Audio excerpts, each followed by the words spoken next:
The day Nora Gray collapsed on Elias Ward's land, she had been walking for 3 days straight with nothing but prairie dust in her lungs and her dying son in her arms.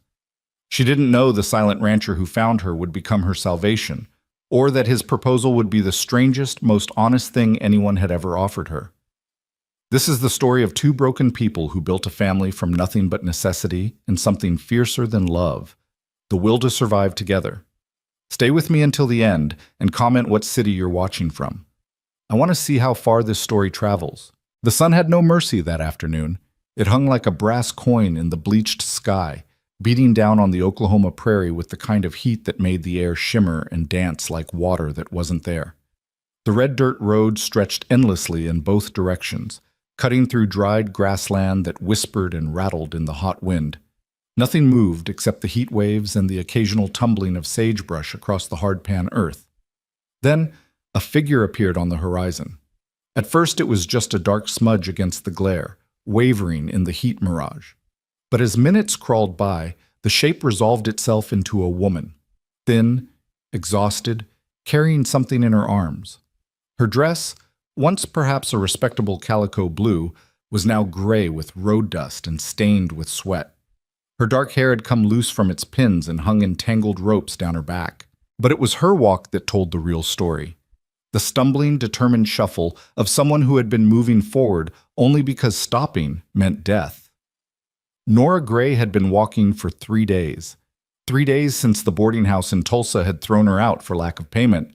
3 days since she'd spent her last nickel on a piece of bread she'd softened with water and fed to her son in tiny portions.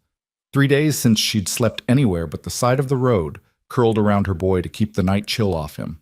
Her arms ached with the weight of him. Tommy was 4 years old and small for his age. Hunger had seen to that. But even a small child becomes heavy after miles of carrying. His head lolled against her shoulder, his breathing shallow and hot. Fever. He'd been burning up since yesterday evening, and Nora had no medicine, no money, no way to help him except to keep walking towards something, anything that might offer shelter. "Mama," Tommy whimpered against her neck. His voice was barely a whisper. "Mama, I'm thirsty." "I know, baby, I know." Nora's own voice cracked. Her lips were split and bleeding, her throat so dry that swallowing felt like dragging sandpaper down her gullet. Just a little further, just a little more. It was a lie, and she knew it. She had no idea where she was or where she was going. The people in the last town, what was it called? She couldn't remember, had made it clear that a widow woman with a fatherless child wasn't welcome. The shopkeeper had refused her when she'd tried to trade her wedding ring for food. "That thing ain't worth $1, he'd sneered, "and we don't give charity to women of your kind." Your kind. As if widowhood were a moral failing. As if losing James to the influenza made her somehow less than human. Nora's vision blurred, and for a moment she wasn't sure if it was tears or the heat playing tricks. She blinked hard, forcing herself to focus. Ahead, the road curved slightly, and beyond it, was that a structure? Or just another cruel mirage? She squinted, barely daring to hope. Buildings. Real buildings, not phantoms conjured by her desperate mind. A house, a barn, corrals, the dark shapes of cattle in a distant pasture. A ranch. "Tommy," she breathed. "Tommy, baby, look. There's a place, someone who might help us." The boy stirred weakly but didn't lift his head. His small body was furnace hot against hers, and terror seized Nora's heart in a cold fist. He was getting worse. If she didn't find help soon, she wouldn't finish that thought, couldn't. Nora forced her legs to move faster, though they trembled with exhaustion and threatened to buckle with each step. The ranch grew larger as she approached, and she could make out more details now. A solid 2-story house with a wraparound porch, painted white but weathered by years of prairie sun and wind. The barn was enormous, red paint fading to rust in patches. Split rail fences marked out paddocks where a few horses stood motionless in the shade. Everything looked well maintained but somehow empty, as if the place were holding its breath. There were no people visible anywhere. Nora reached the gate, a simple wooden affair hanging between 2 posts, and stood there swaying, gathering what little remained of her strength. Her pride, the last thing she had left besides her son, warred with her desperation. She had never begged in her life, never asked for charity. James had always provided, and after he died, she'd worked her fingers raw, taking in washing, mending, anything to keep them fed and housed. But now there was nothing left. No pride, no options, no time. She pushed through the gate. The ranch yard was packed earth, swept clean. A water pump stood near the house, and the sight of it made Nora's throat constrict with desperate thirst. But she forced herself past it, climbing the 3 steps to the porch with legs that barely obeyed her. She raised one shaking hand and knocked on the door. The sound was pathetically weak, barely audible. She knocked again, harder, using the last of her strength. Nothing. "Please," Nora whispered, then louder. "Please. Is anyone home? My son is sick. Please. I just need—" Her legs gave out. She caught herself on the porch railing, but the movement jostled Tommy, and he cried out, a thin, painful sound that cut through her like a knife. Nora's knees hit the wooden planks hard enough to bruise, but she barely felt it. She was beyond feeling anything but terror for her child. "Please," she sobbed, not even sure anymore if she was calling to the empty house or to God himself. "Please, somebody help us." The barn door opened. The sound of it, the creak of old hinges, the scrape of wood on wood, made Nora's head snap up. A man stood in the barn's shadowed entrance, tall and broad-shouldered, his face obscured by the brim of a weather-beaten hat. For a long moment he didn't move, and Nora had the irrational thought that perhaps he wasn't real, that desperation had finally broken her mind and conjured help where none existed.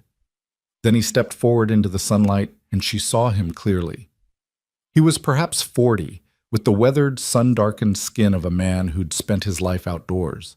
His face was all hard angles, sharp cheekbones, a strong jaw shadowed with stubble, a straight nose that looked like it had been broken once and healed slightly crooked. But it was his eyes that struck her, dark and watchful, holding an expression she couldn't quite read. Not hostile, but not welcoming either.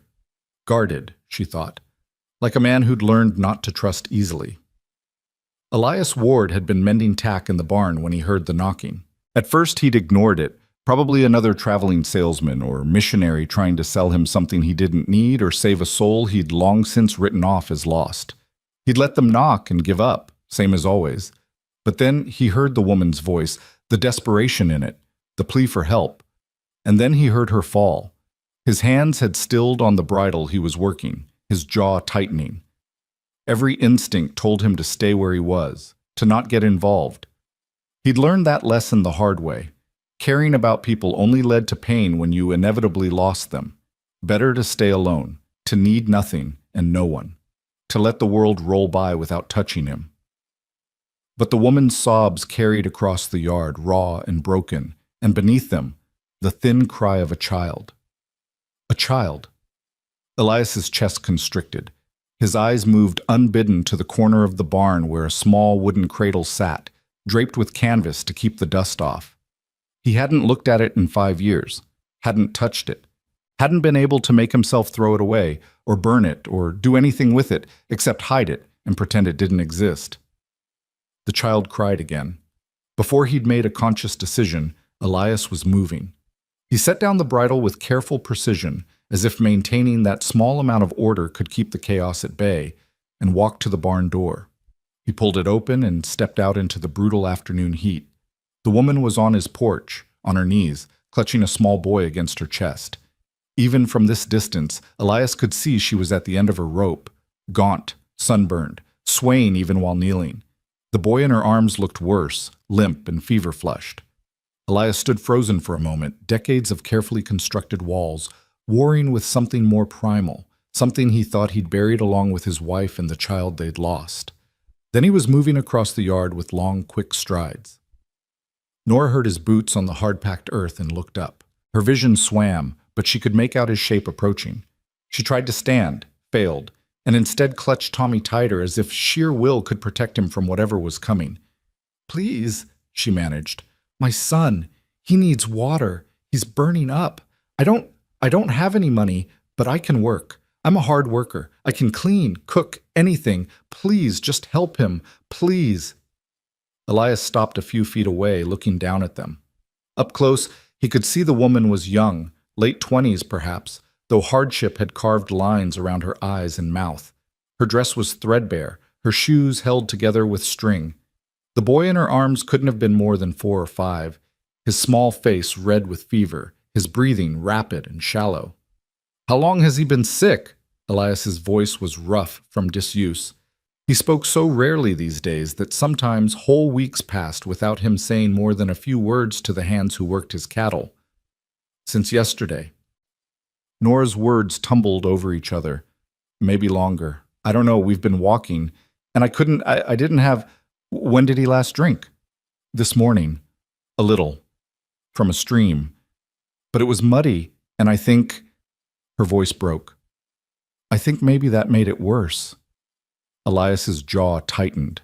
Bad water on top of heat exhaustion and what looked like at least a week of malnutrition. The boy needed help, and fast. He made a decision. "Come inside." He turned toward the house without waiting for a response. Nora blinked, certain she'd misheard. "What?" "Inside." Elias climbed the porch steps and opened the door, holding it with one hand while he looked back at her. "Bring the boy. I've got clean water and medicine." For a heartbeat, Nora didn't move. She'd learned to be wary of men who offered help. There was almost always a price, and it was rarely one she could afford to pay. But Tommy whimpered against her neck, his small body shaking with chills despite the heat, and she realized she was out of choices. She struggled to her feet, her legs nearly giving out again. Elias watched her sway, then set his jaw and came back down the steps. Without a word, he bent and scooped Tommy out of her arms with surprising gentleness for such a large man. "Wait!" Nora's maternal instinct flared despite her exhaustion. "What are you... Your boy needs water and medicine, and you're about to collapse. Unless you want both of you dead on my porch, move." His tone was brusque, but not unkind. Tommy didn't even stir at the transfer, his small body limp in Elias's arms. That more than anything convinced Nora to follow the stranger into his house.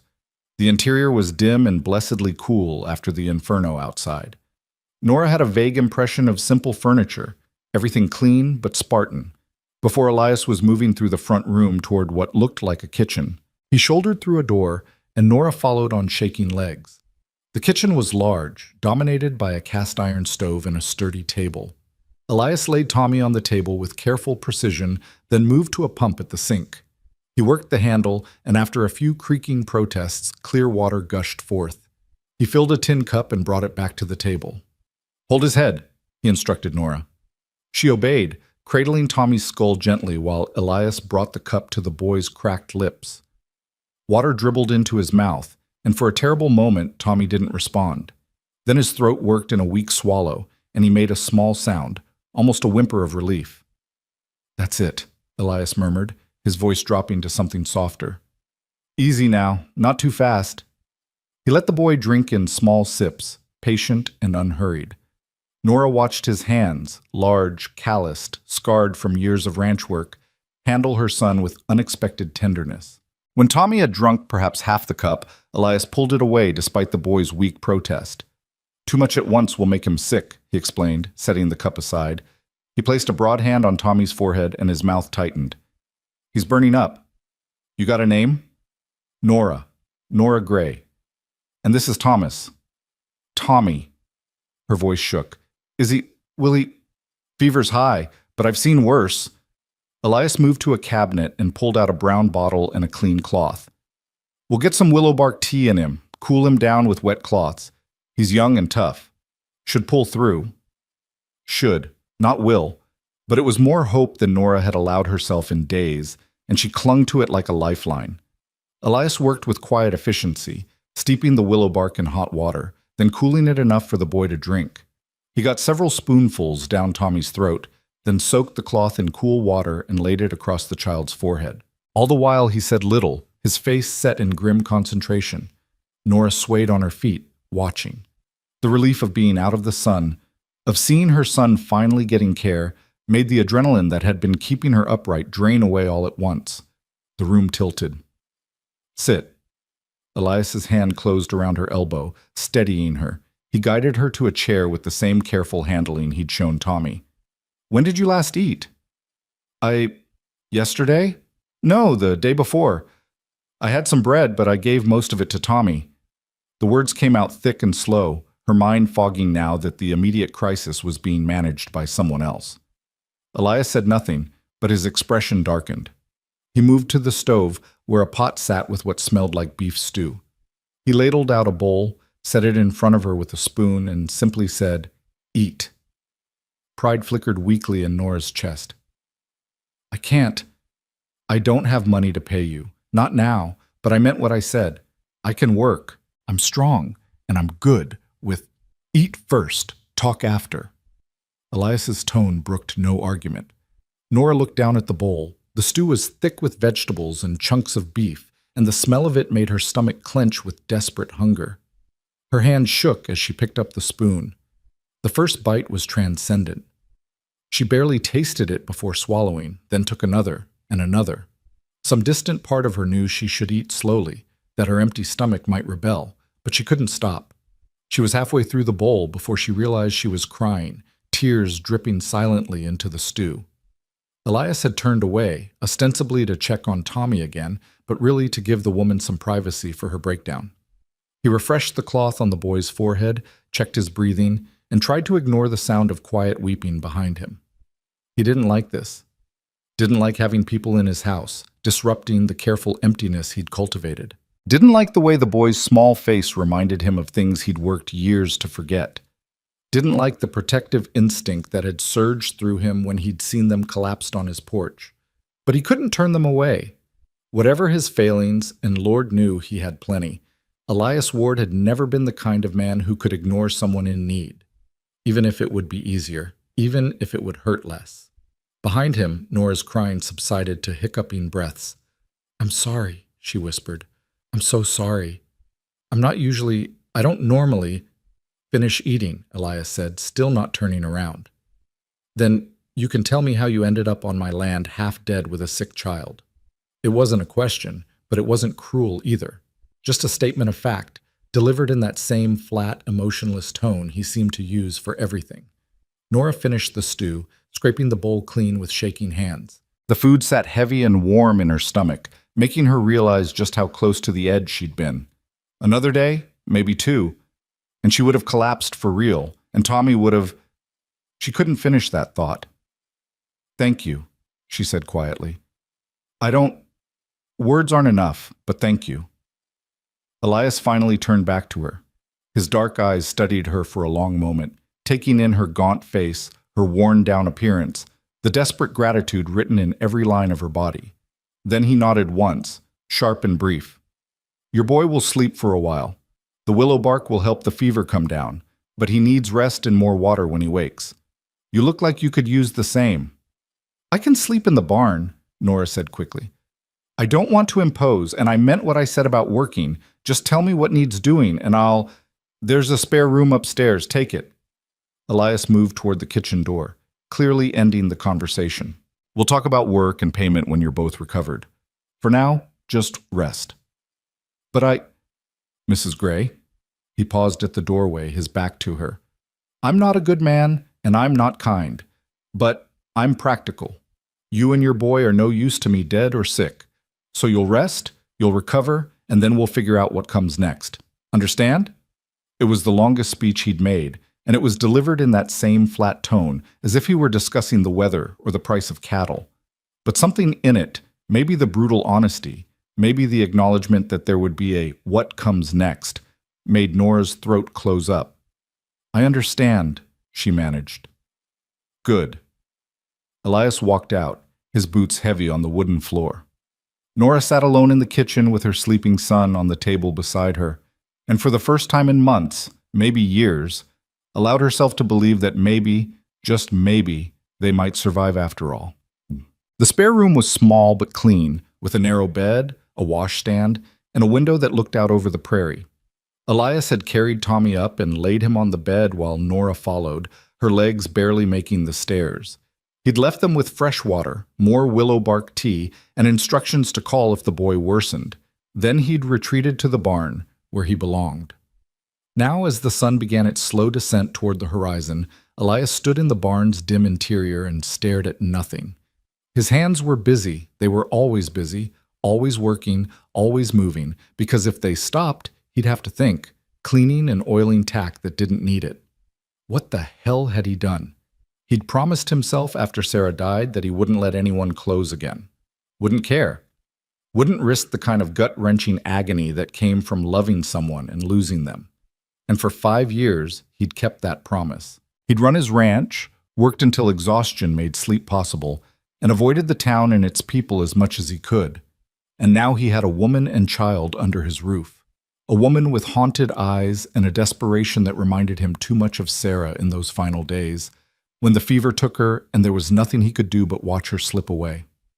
A boy with his son's coloring, burning with fever just like... No. Elias shut that thought down hard. Tommy wasn't his son, would never be his son. The boy was just a stranger's child who happened to get sick at the wrong time, and Nora Gray was just a woman who needed help. He'd give them a few days to recover, maybe offer her some work to earn supplies and money for wherever she was headed next, and then they'd be gone. That was the plan. Simple, practical, safe. So why did his chest feel tight every time he thought about them leaving? Fool, Elias muttered to himself, attacking a stirrup with the oil rag harder than necessary. Damn fool. Upstairs in the house, Nora sat beside Tommy's bed and watched her son sleep. The fever hadn't broken yet, but it hadn't gotten worse either, and his breathing seemed easier. She'd been sponging him with cool water every hour, getting him to drink when he stirred, following the rancher's instructions to the letter. The rancher. Elias Ward. She'd seen his name on a piece of mail on the kitchen table. She knew almost nothing about him, except that he lived alone, spoke little, and had saved their lives without asking for anything in return. Yet, Nora had learned that kindness usually came with a price tag. Men didn't just help women for nothing, especially not women like her, widowed, penniless, with a child and no prospects. There would be expectations. There were always expectations. But what choice did she have? She'd been at the end of her rope when she stumbled onto this ranch, and if Elias Ward wanted payment she couldn't afford, well, she'd figure that out when it came. For now, Tommy was safe and cool and sleeping in a real bed, and that was worth almost any price. Almost. Nora's hand drifted unconsciously to her throat, where James's ring hung on a thin chain. She'd been too afraid to wear it on her finger while traveling, afraid someone would steal it, or that she'd have to sell it. It was all she had left of her husband, of the life they'd built before the influenza swept through Tulsa like wildfire and took him in 3 days. "I'm trying, James," she whispered to the ring, to the memory of the man she'd loved. "I'm trying so hard to keep him safe. I don't know what I'm doing, but I'm trying." The ring didn't answer, of course. The dead never did. Tommy stirred, whimpering, and Nora pushed aside her melancholy to focus on her son. She dampened the cloth again and laid it on his forehead, murmuring soft reassurances until he settled back into sleep. Outside, the sun touched the horizon, painting the sky in shades of orange and red. The prairie grass rippled like water in the evening breeze, and the cattle lowed softly in the distance. It was beautiful in a stark, lonely way, this endless land under an endless sky. Nora watched it from the window and wondered how long they'd be allowed to stay. A week? 2? And then what? Where would they go next? She had no answers. For now, all she could do was tend her son, accept the stranger's hospitality, and hope that whatever price Elias Ward eventually named would be one she could bear to pay. In the barn, Elias finished with the tack and moved to evening chores. The horses needed feeding, the stalls needed mucking, the chickens needed their coop secured against coyotes. Familiar work, routine work, the kind that didn't require thought. But even as his body went through the motions, his mind kept drifting back to the house, to the woman and child inside, to the way Tommy's small hand had clutched at his shirt when he'd carried him upstairs, seeking comfort even in fever-addled unconsciousness, to the desperate gratitude in Nora's eyes, like he'd handed her the world instead of just a bowl of stew and a bed. He didn't want their gratitude, didn't want to be anyone's savior, didn't want to feel the uncomfortable twist in his chest when he thought about them leaving. But he did feel it, and that was the problem. As the stars began to emerge in the darkening sky, Elias made his final rounds, checking locks, dousing the lanterns, securing the ranch for the night. At the house, he paused, looking up at the lit window of the spare room. A shadow moved past it, Nora checking on her son. He should go up there, check on the boy's fever, make sure they had everything they needed. But he didn't. Instead, Elias Ward turned away from his own house and walked back to the barn, where he climbed to the loft and laid out his bedroll in the hay. He'd sleep here tonight. And tomorrow night. For as long as they stayed, he'd give them the house and keep his distance. It was safer that way. For all of them. But as he lay in the darkness, listening to the prairie wind howl around the barn's walls, Elias couldn't shake the memory of Tommy's small, fevered face or Nora's desperate tears. And he couldn't quite convince himself that he was doing this purely out of practicality.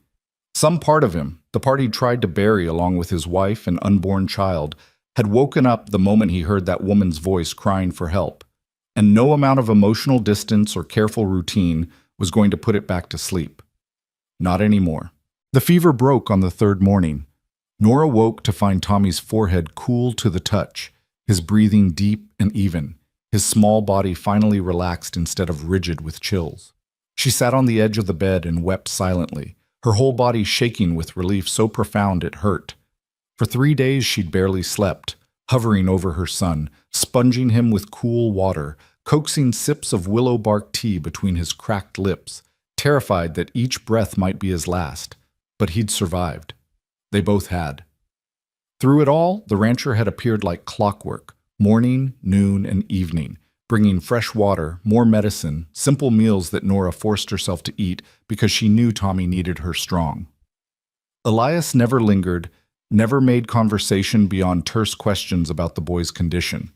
He'd check Tommy's fever with a broad hand to the forehead, nod at whatever Nora reported, and leave again, his boots heavy on the stairs. He hadn't asked her story, hadn't pressed her about payment or how long she planned to stay, hadn't made any demands at all. It was unsettling. Now, with Tommy sleeping peacefully for the first time in days, Nora allowed herself to really look at the room she'd been occupying. Simple furniture, clean but worn. A faded quilt on the bed, patched in places but carefully mended. The walls were bare except for a single framed photograph on the dresser. She hadn't noticed it before, too consumed with caring for Tommy. She stood on shaky legs and crossed to examine it. The photograph showed a young woman, perhaps 20, with soft features and kind eyes. She wore a high-necked dress and held flowers, smiling at something beyond the camera's frame. Written in faded ink at the bottom, Sarah, 1895. Nora's fingers traced the frame's edge. A wife then, or had been. The past tense was written in the dust that had settled over the glass, in the way the photo faced slightly away from the room, as if someone had turned it and never turned it back. "Where did you go?" Nora whispered to the woman's image. "And why did you leave him so alone?" Downstairs, a door opened and closed. Heavy footsteps crossed the front room. Nora quickly stepped away from the photograph, feeling like she'd been caught snooping. She smoothed her dress, still her only dress, now washed in the basin and dried overnight, and tried to compose herself. She needed to go down, to thank Elias properly, to discuss what came next. The anxiety that had been held at bay by Tommy's illness now rushed back full force. She had no money, no prospects, nowhere to go. And she'd been living in this man's house for 3 days, eating his food, using his medicine. The debt was mounting, and eventually it would have to be paid.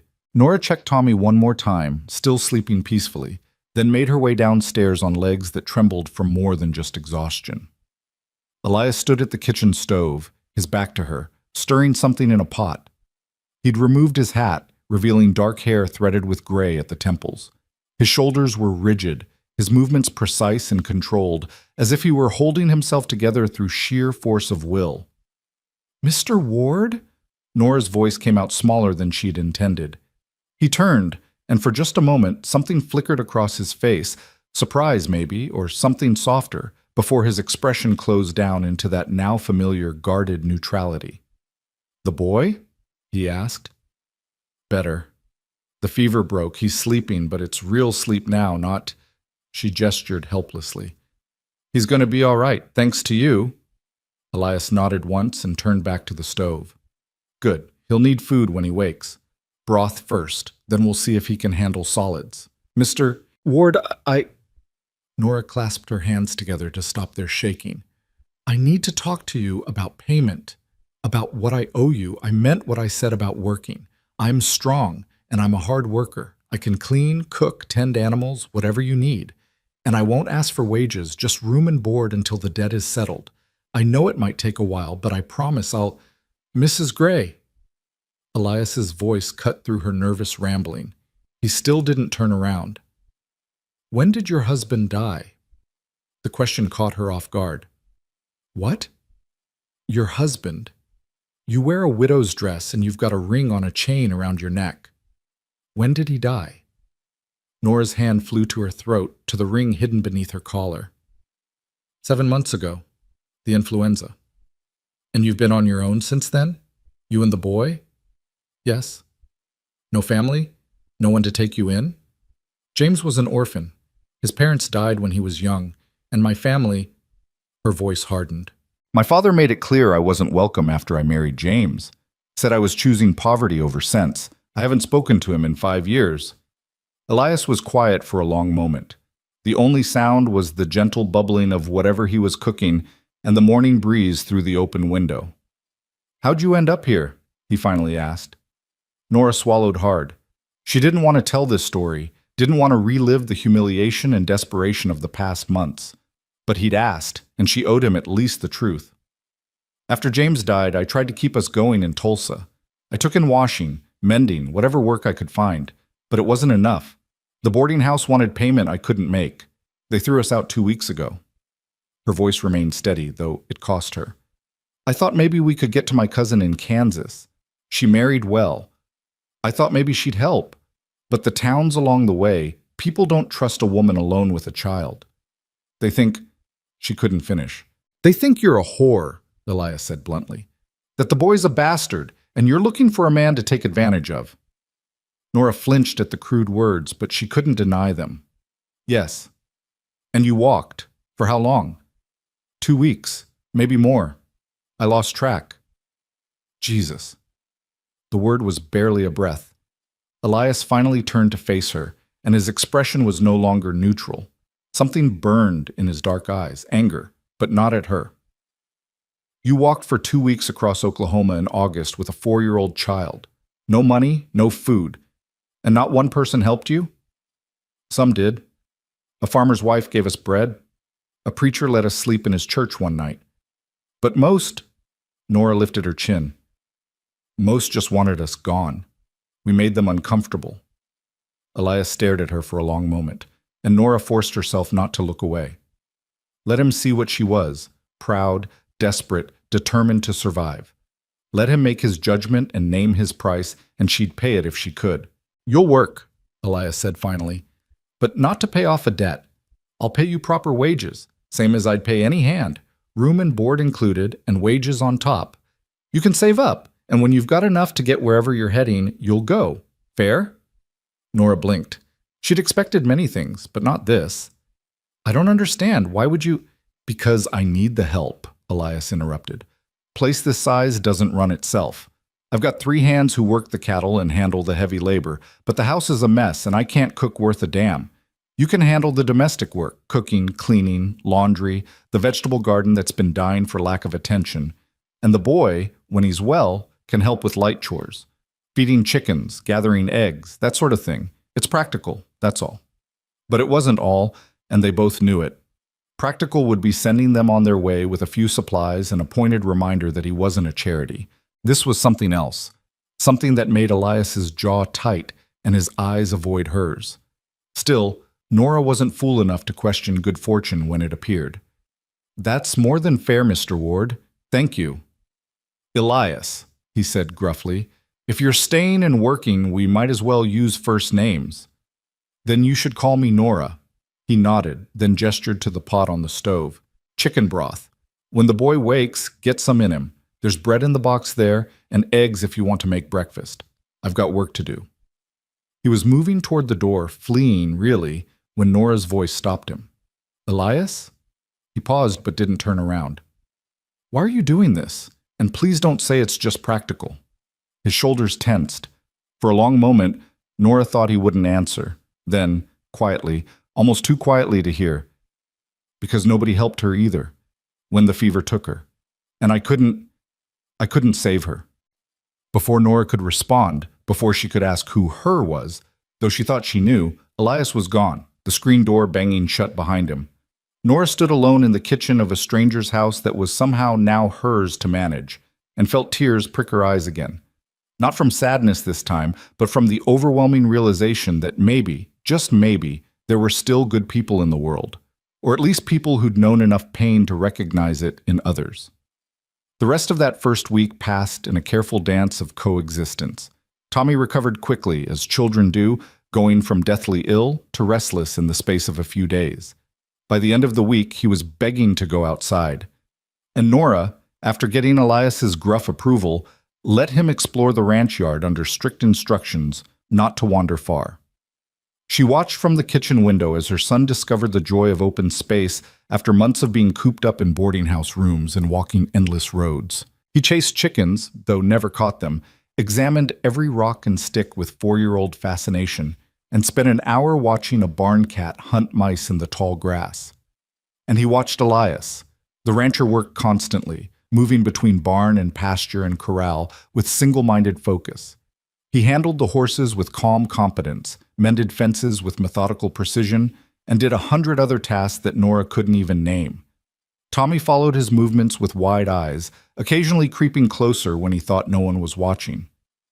Elias never acknowledged the boy's presence, never spoke to him or shooed him away, just worked as if Tommy didn't exist, though Nora noticed he was careful never to do anything that might be dangerous with a small child nearby. Inside, Nora threw herself into work. The house, she discovered, was clean but neglected in ways that spoke of a man who'd stopped caring about anything beyond basic function. The windows were dusty, the curtains faded, the floors swept but not scrubbed. The kitchen was serviceable but joyless, with mismatched dishes and a single pot and pan that had seen better days. She started with the kitchen, scrubbing every surface until it gleamed. She washed the curtains and hung them in the sun to bleach. She found a forgotten herb garden behind the house, choked with weeds, and spent an afternoon rescuing the sage and thyme and rosemary that had survived years of neglect. And she cooked. That first proper meal, roast chicken with herbs, biscuits, and green beans from the garden, she set out at sunset, calling Elias in from whatever he was doing. He appeared in the kitchen doorway, covered in dust and sweat, and stopped short at the sight of the table set with actual plates and serving dishes instead of the usual pot he ate directly from. "What's all this?" His voice was suspicious. "Dinner," Nora said simply. "You've been working all day. Sit." "I can eat in the barn. Don't need to make a fuss."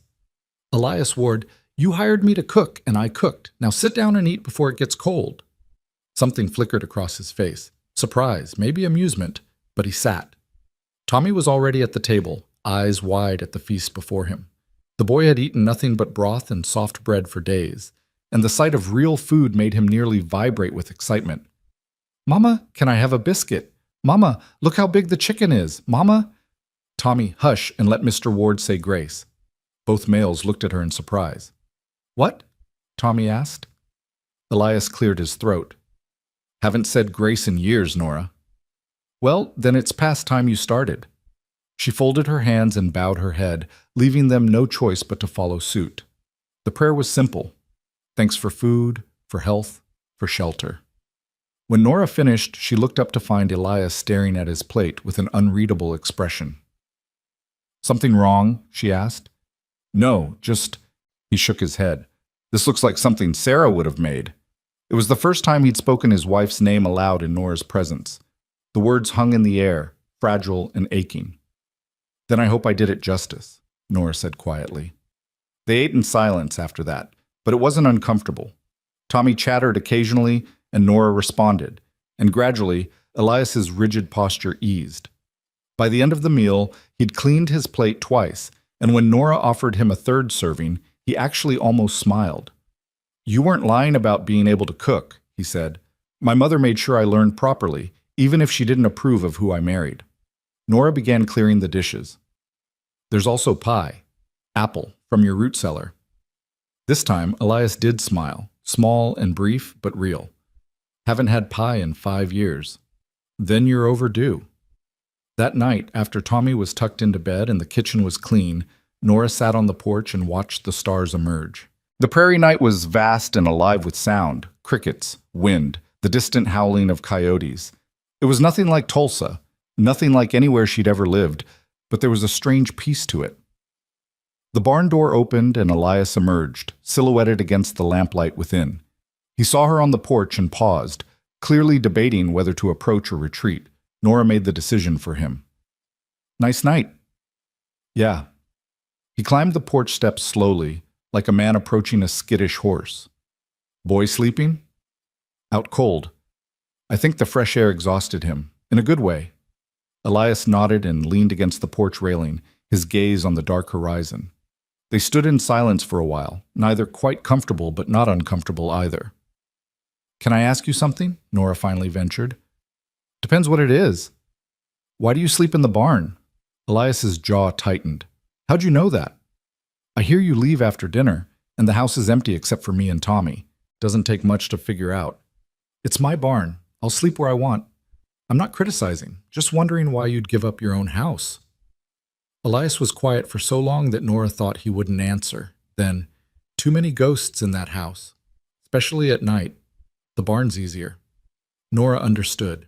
She'd felt the weight of memory in certain rooms, the sense of absence that was almost a presence. The spare room where she and Tommy slept. It had been meant for a child, she thought. The cradle in the barn confirmed it. A child who'd never been born, or who'd been born but hadn't survived. "I'm sorry," she said softly, "for whatever happened, for whoever you lost. Not your concern. Maybe not, but I'm sorry anyway." Elias pushed off the railing, preparing to retreat again, but then he surprised her by speaking. "Sarah and I were married 3 years. She got pregnant twice. Lost the first at 5 months. The second," his voice went rough. "The second time the baby came early. Lived for 2 days. Sarah held on for another week, but the fever from the birth, doctors couldn't stop it, so I lost them both." Nora's throat closed. "Elias, that was 5 years ago. I'm fine now." The words were clipped, defensive. "Just don't like sleeping in a house that still feels like hers. That's all. The barn suits me fine." He walked away before she could respond, disappearing into the darkness beyond the porch light. Nora sat alone with the weight of his grief, understanding now why he'd helped them, why he'd looked at Tommy's fevered face with such tight-jawed intensity, why he'd given them everything and asked for nothing. He was trying to save them because he hadn't been able to save his own family. Nora closed her eyes and said a prayer, for Elias, for Sarah, for the babies who'd never grown up, and for herself and Tommy, who'd been given an unexpected chance at survival by a man still drowning in old sorrow. The second week brought changes, subtle but real. Tommy began following Elias around the ranch more boldly, his natural child's curiosity overcoming his initial shyness. The rancher didn't encourage it, but he didn't discourage it either. When Tommy asked questions, and 4-year-olds had endless questions, Elias would answer in brief, gruff sentences. "Why are the chickens in a pen?" "Keep the coyotes from eating them." "What's a coyote?" "Wild dog. Mean." "Can I see one?" "No." "Why not?" "Because they're mean, boy. Pay attention." But despite the gruff tone, Nora noticed Elias never sent Tommy away. And once, from the kitchen window, she saw Elias pause in his work to steady Tommy when the boy climbed on a fence rail to get a better look at the horses. Just a hand on the small shoulder, brief and careful, before he moved on. But it was there. The 3 ranch hands appeared midweek, weather-beaten men in their 40s and 50s who worked the cattle in the far pastures and lived in the bunkhouse beyond the barn. They were surprised to find Nora at the house, and even more surprised when Elias introduced her. "Mrs. Gray will be handling the cooking and domestic work. You want meals? You come to the house at mealtimes. Understood?" The men, Hank, Pete, and old Charlie, nodded and murmured their ma'ams with varying degrees of curiosity and approval. Hank, the youngest, had a kind face that crinkled when he smiled at Tommy. Pete was reserved, watching Nora with neutral assessment. Charlie just looked grateful that someone besides Elias would be cooking. "Can't be worse than the boss's attempts," he muttered, and the others chuckled. Elias scowled. "My cooking's fine." "Your cooking's tolerable," Hank corrected, "but I ain't gonna miss it none." That night, Nora cooked for 5 instead of 3, and the men ate with the enthusiasm of people who'd been making do with basic rations for too long. Charlie actually teared up over her cornbread. "Ma'am, you're a blessing," he declared, "a pure blessing." After that, the hands appeared for every meal, and gradually the house felt less empty. There was conversation at the table, work talk mostly, discussion of cattle prices and fence repairs and which pastures needed rotating. Nora listened and learned, piecing together the shape of Elias's operation. He ran about 200 head of cattle, modest by ranch standards, but enough to make a living. The land had been in his family for 2 generations, passed down from his father. He was respected in the area, known as a fair dealer and a hard worker, but also as a man who kept to himself. The hands were loyal, which spoke well of him. Tommy absorbed it all with wide eyes, occasionally piping up with questions that made the men smile, and Elias's mouth twitched toward something almost like amusement. "Mr. Elias, do the cows have names?" "No, boy." "Why not?" "Because there's 200 of them." "I could name them. I'm good at names." "I'm sure you are." "That one could be Bessie, and that one could be—" "Eat your dinner, Tommy," Nora interrupted gently, hiding her smile. As the days passed, Nora fell into a rhythm. Rise before dawn to start breakfast. Feed the chickens while the coffee brewed. Prepare meals, clean the house, tend the garden. Wash clothes in the big copper basin behind the house and hang them in the sun. Mend work shirts with patches on patches. Bake bread every other day, filling the house with yeast and warmth. It was hard work, but it was honest work. And for the first time since James died, Nora felt useful. Felt like she had a purpose beyond simple survival. And every week, Elias left her wages on the kitchen table. More than fair, calculated down to the penny. Nora saved every cent in a small cloth bag hidden in her room, watching it slowly grow. Her nest egg. Her ticket to somewhere else, eventually. The thought of leaving made her chest tight in a way she didn't want to examine too closely.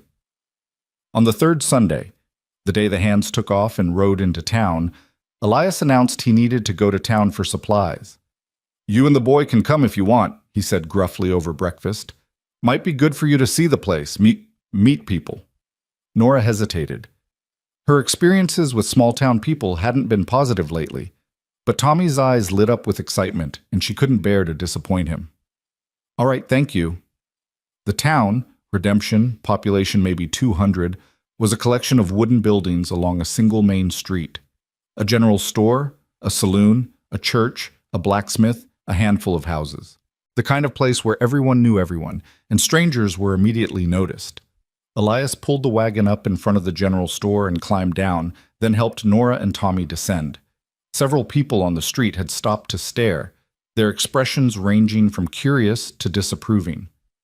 "Stay close," Elias murmured, his hand briefly touching Nora's elbow. Not possessive, just protective. Inside the store, a thin woman with sharp eyes and a sharper expression stood behind the counter. Her gaze swept over Nora, taking in her worn dress and the child at her side, and her mouth pursed. "Elias," she said coolly, "been a while." "Mrs. Patterson, need to place an order." Elias handed over a list, his tone flat. The woman read the list, her eyebrows climbing. "This is enough food for more than one person." "That's right." "Heard you had someone staying out at your place." Mrs. Patterson's gaze slid to Nora, calculating and cold. "A woman, with a child. Mrs. Gray is my housekeeper," Elias said, his voice taking on an edge. "She's working for wages, same as my hands. If that's a problem for you, I can take my business to Miller's place in the next town." Mrs. Patterson's expression soured, but she nodded. No problem at all, just making conversation. But as Nora browsed the store with Tommy, she felt eyes on her back, heard the whispers starting even before they left. "That's her, the widow woman. Showed up out of nowhere, I heard, half dead." "Convenient, isn't it? Man like Elias Ward, all alone, and a pretty woman just happens to need help." "You think he's—" "What else would she be doing there? And that boy, whose is he really?" Nora's face burned, but she kept her head high. She'd endured worse. She could endure this. Elias appeared at her elbow, his expression thunderous. "Got what we need. Let's go." Outside, a small crowd had gathered, women mostly, clustered near the church steps, watching with barely concealed judgment. One of them, an older woman with gray hair and a face like a dried apple, called out, "Elias Ward, you bringing women of ill repute into our town now?" Elias stopped cold. Nora grabbed his arm, feeling the tension coiled in his muscles. "Don't," she whispered. "It'll only make it worse." But Elias shook her off gently and turned to face the women. When he spoke, his voice carried across the street, cold and hard as iron. "Mrs. Crowley, Mrs. Patterson, ladies, Mrs. Gray is a widow who needed work. I hired her. She lives in my house, yes, but under my roof, she and her son are under my protection. If anyone has a problem with that, they can take it up with me directly. But I'd advise against spreading gossip about a woman who's done nothing wrong except survive circumstances beyond her control. We clear?" The women shifted uncomfortably, but Mrs. Crowley wasn't finished. "It's not proper, Elias. A single woman living with a single man. People will talk." "People always talk," Elias said flatly. "Let them.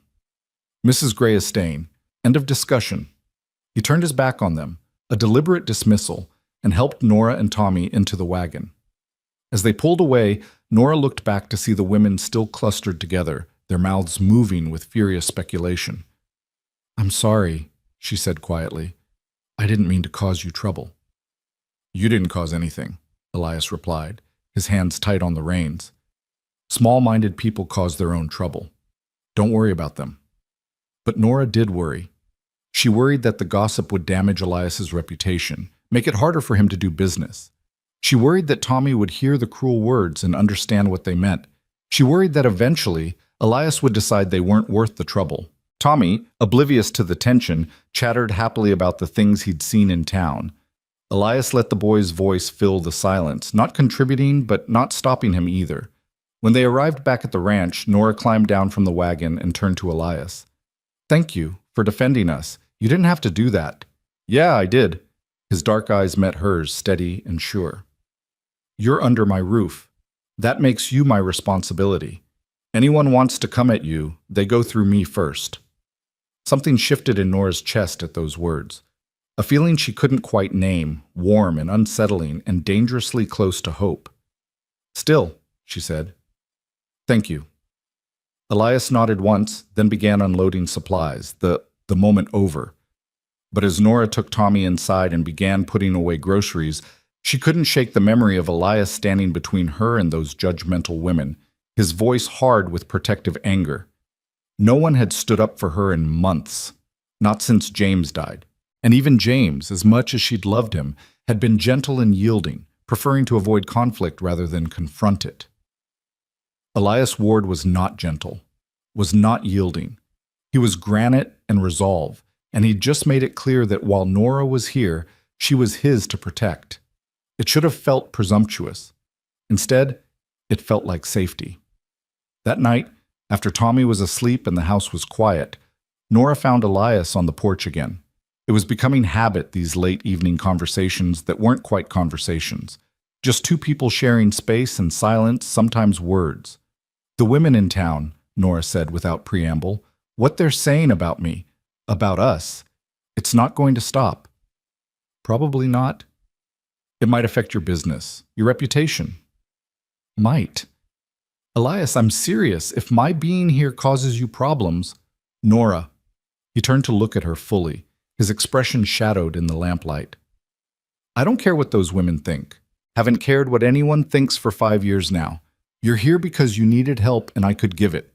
You're staying because you work hard and you're good at what you do. That's all that matters. But no buts. You want to leave, that's your choice. But don't leave because of gossip. Life's too short to live by other people's judgments." Nora studied him, this hard, closed-off man who'd somehow become her protector. "When did you stop caring what people thought?" "When Sarah died." His voice was matter-of-fact. "Whole town came to the funeral, brought food, said pretty words. But when I needed help, real help, someone to talk to, someone to help me figure out how to keep living, they disappeared. Decided I wanted to be left alone, so they left me alone. After a while, I realized I preferred it that way." "That's lonely." "Lonely's safe." Nora understood that, had felt it herself. But she also knew that safety could become its own kind of prison. "Thank you anyway," she said softly, "for standing up for us. Whether you care about their opinions or not, it mattered to me." Elias nodded, then pushed off the railing. "Better get some sleep. Early day tomorrow." But before he could leave, Tommy's voice called from inside. "Mama?" Nora hurried in to find her son sitting up in bed, his small face creased with worry. "What is it, baby?" "I had a bad dream. About the walking, about being hot and thirsty." "Oh, sweetheart." Nora gathered him close. "That's all over now. We're safe here." "But what if we have to leave? What if we have to walk again?" "We won't. Mrs. Gray's right." Elias's voice came from the doorway, startling them both. He stood there, hat in hand, his expression softer than Nora had ever seen it. "You're not walking anywhere, boy. Not unless you want to. This is your home for as long as you need it." Tommy blinked up at him with wide, trusting eyes. "Promise?" Elias hesitated, and Nora saw the war play across his face, the instinct to keep distance fighting against something deeper. Then he stepped into the room and knelt beside the bed, bringing himself down to Tommy's level. "I promise," he said quietly. "Your mama works for me, which means you both stay here. Safe. Understood?" "Yes, sir." Tommy's whole body relaxed. Then, hesitantly, "Mr. Elias, can you tell me a story? Mama's stories are good, but I bet you know different ones." "Tommy, Mr. Ward doesn't have time," Nora began. "Actually," Elias interrupted, surprising them both, "I might know one. About a horse named Thunder. If you want to hear it." Tommy nodded eagerly, snuggling back under the covers. Elias sat on the edge of the bed, and in his rough, unpracticed voice, told a simple story about a wild stallion who learned to trust a rancher. It wasn't polished or fancy, but Tommy hung on every word, his eyelids growing heavier as the tale progressed. By the end, the boy was asleep, one small hand curled near his face. Elias stood carefully, not wanting to wake him. "You're good with him," Nora whispered. "Natural." "Had practice," Elias said quietly. "Or thought I would. Before, He didn't finish, but he didn't need to. The ghost of the son he'd never gotten to raise hung in the air between them." "He likes you," Nora offered. "Tommy, he feels safe with you." "Kid's too trusting. Or maybe he's a better judge of character than you give him credit for." Elias met her eyes in the dim lamplight, and for a moment something passed between them. Understanding, connection, the beginning of something neither was quite ready to name. Then he cleared his throat and stepped back. "Good night, Nora." "Good night, Elias." He left, his footsteps fading down the stairs and out into the night. Nora sat beside her sleeping son and felt the walls around her heart, walls she'd built after James died, walls designed to protect her from more pain, begin to crack just slightly. This ranch, this strange arrangement, this guarded man who showed kindness through actions instead of words, it was all temporary. She knew that. She was saving money, and eventually she and Tommy would move on to somewhere more permanent, somewhere that was really theirs. But as Nora climbed into her own bed and listened to the prairie wind whisper against the windows, she couldn't help wondering what it would be like if they stayed. If this home, this life, this man could somehow become theirs for real. It was a dangerous thought. But in the darkness, alone with her hopes and fears, Nora let herself think it anyway. Just this once. The dangerous thought became dangerous reality on a Tuesday evening in late September, when everything changed. The day had started ordinarily enough. Nora woke before dawn as usual, started breakfast, watched the sky lighten from black to gray to pale gold. Tommy helped her gather eggs, chattering about the wooden horse Elias had been carving for him in the evenings. Small gestures of connection that the rancher would never acknowledge as affection, but were exactly that. The hands came in for breakfast, hungry and good-natured. Elias ate in his usual silence, but Nora had learned to read the subtle shifts in his posture, the almost imperceptible softening around his eyes when Tommy asked him questions. He was thawing, slowly, like frozen ground under a patient sun. After the men left for their work, Nora tackled the week's baking. 6 loaves of bread, 2 pies, biscuits for the next few days. the kitchen filled with warmth and the yeasty smell of rising dough. Tommy played on the floor with wooden blocks Hank had made for him, building and destroying elaborate structures with 4-year-old enthusiasm. It was peaceful, domestic, almost perfect. Then, around mid-afternoon, a horse appeared on the road.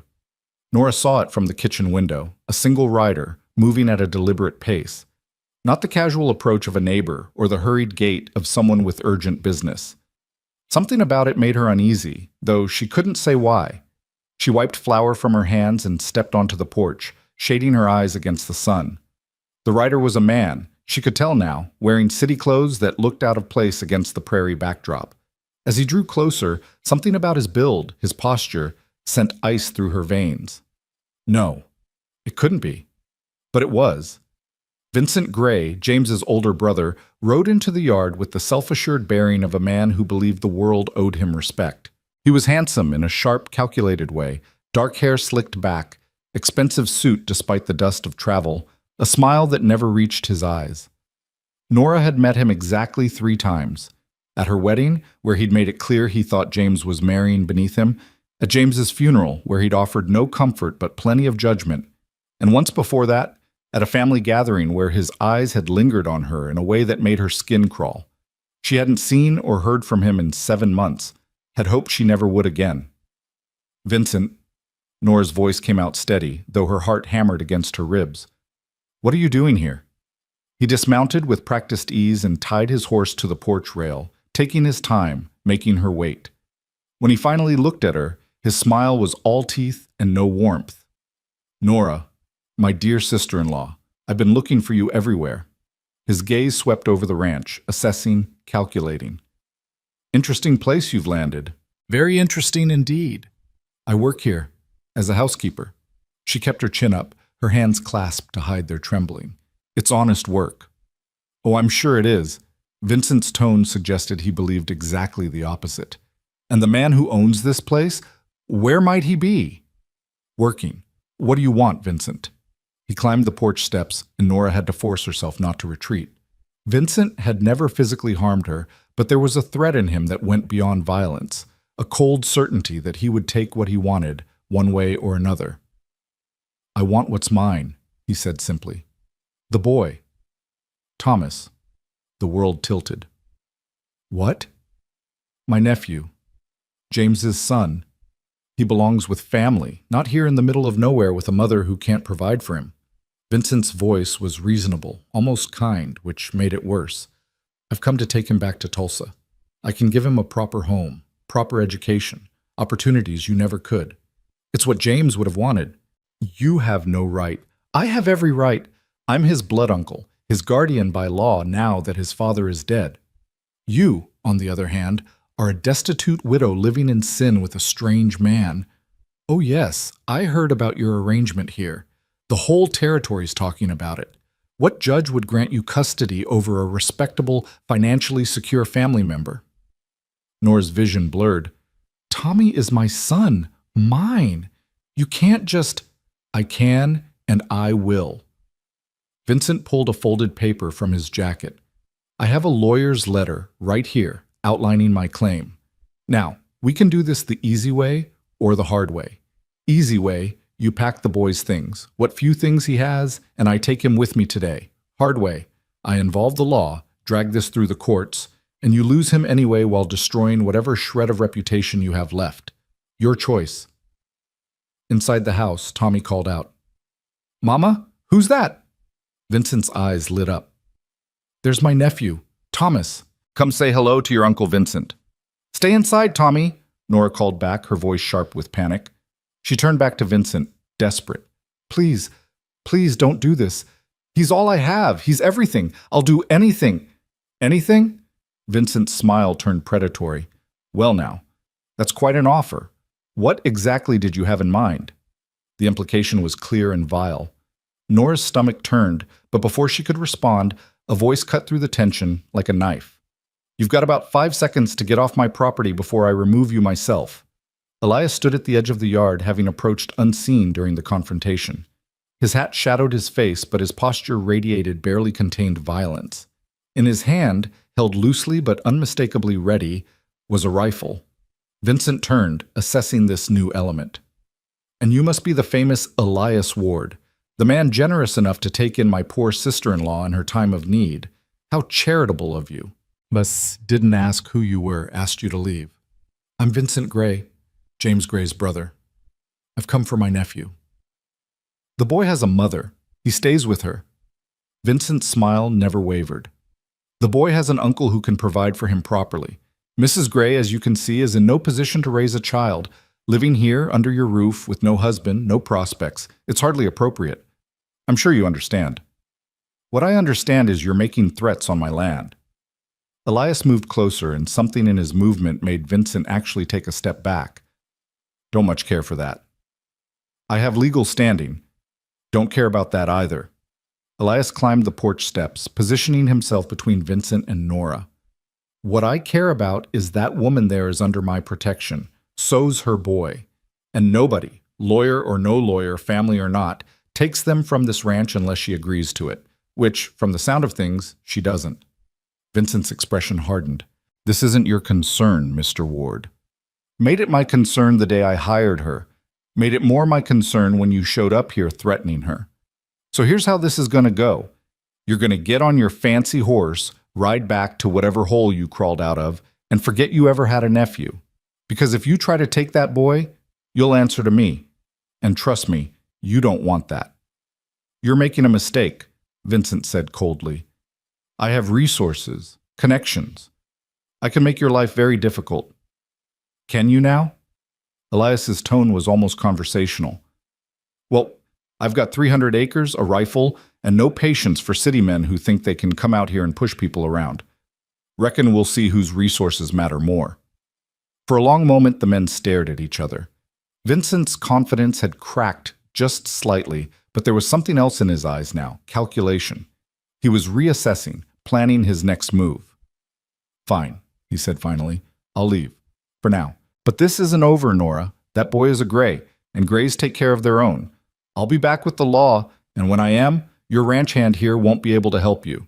He spat the words ranch hand like an insult, the implication clear. Elias's jaw tightened, but he didn't rise to the bait. You know where the road is. Vincent mounted his horse, but before he rode off, he looked directly at Nora. Think about what's best for Thomas, Nora. Think about what James would have wanted. I'll give you 1 week to come to your senses. After that, I'm filing papers with the territorial court. He wheeled his horse and rode off at a gallop, leaving dust and dread in his wake. Nora's legs gave out. She caught herself on the porch railing, but Elias was there, his hand steady under her elbow, holding her up. Easy now. He's gone.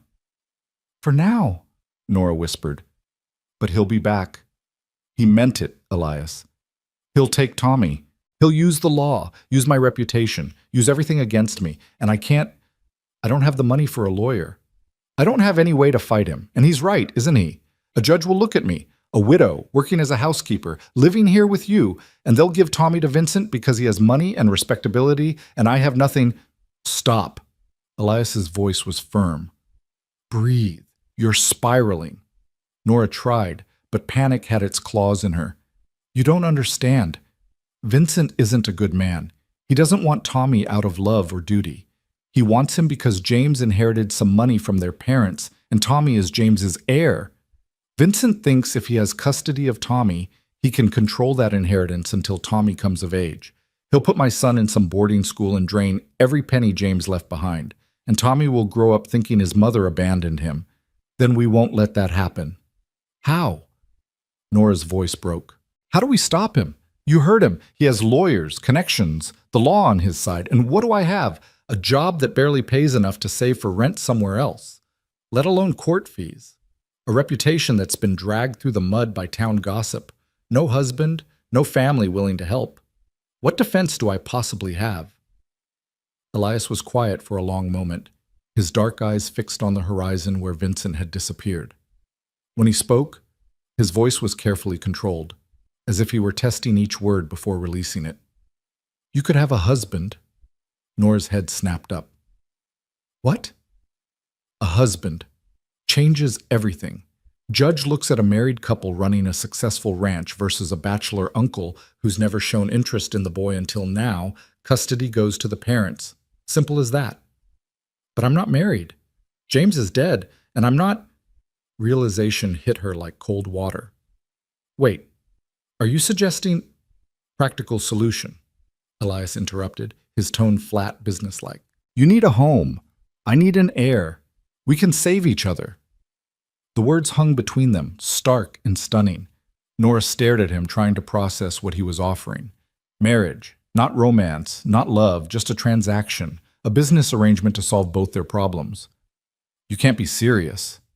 Completely serious. Elias finally looked at her, and his expression was unreadable.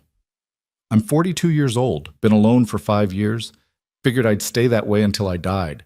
But the fact is, this ranch needs someone to pass to when I'm gone. Don't have children, won't have children. His voice caught almost imperceptibly on that word. But your boy, he could inherit, could learn the business, take it over eventually, and you'd have security, protection, a legal standing that no city lawyer could challenge.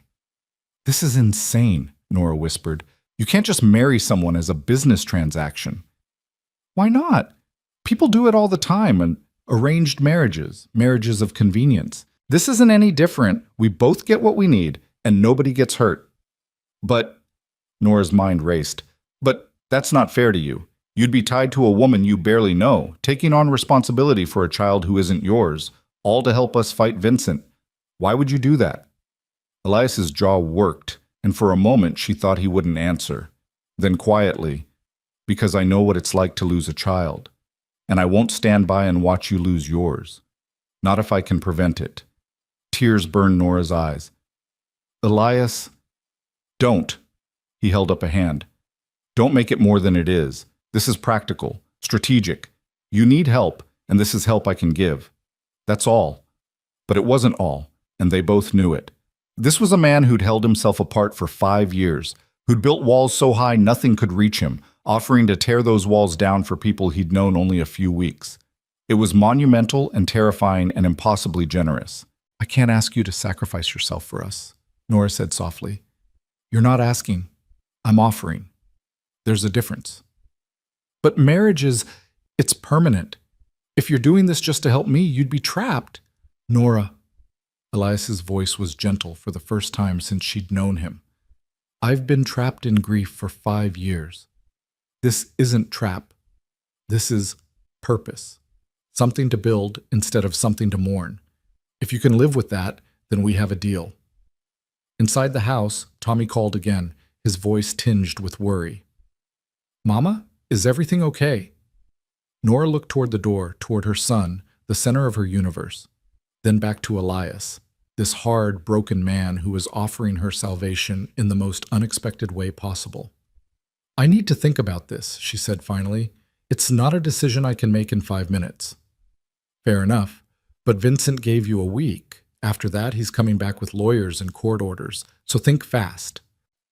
He walked away back toward the barn, leaving Nora alone with the weight of an impossible choice. The next 3 days were agony. Nora moved through her tasks in a daze, her mind spinning with possibilities and consequences. Marriage to Elias would solve the immediate problem.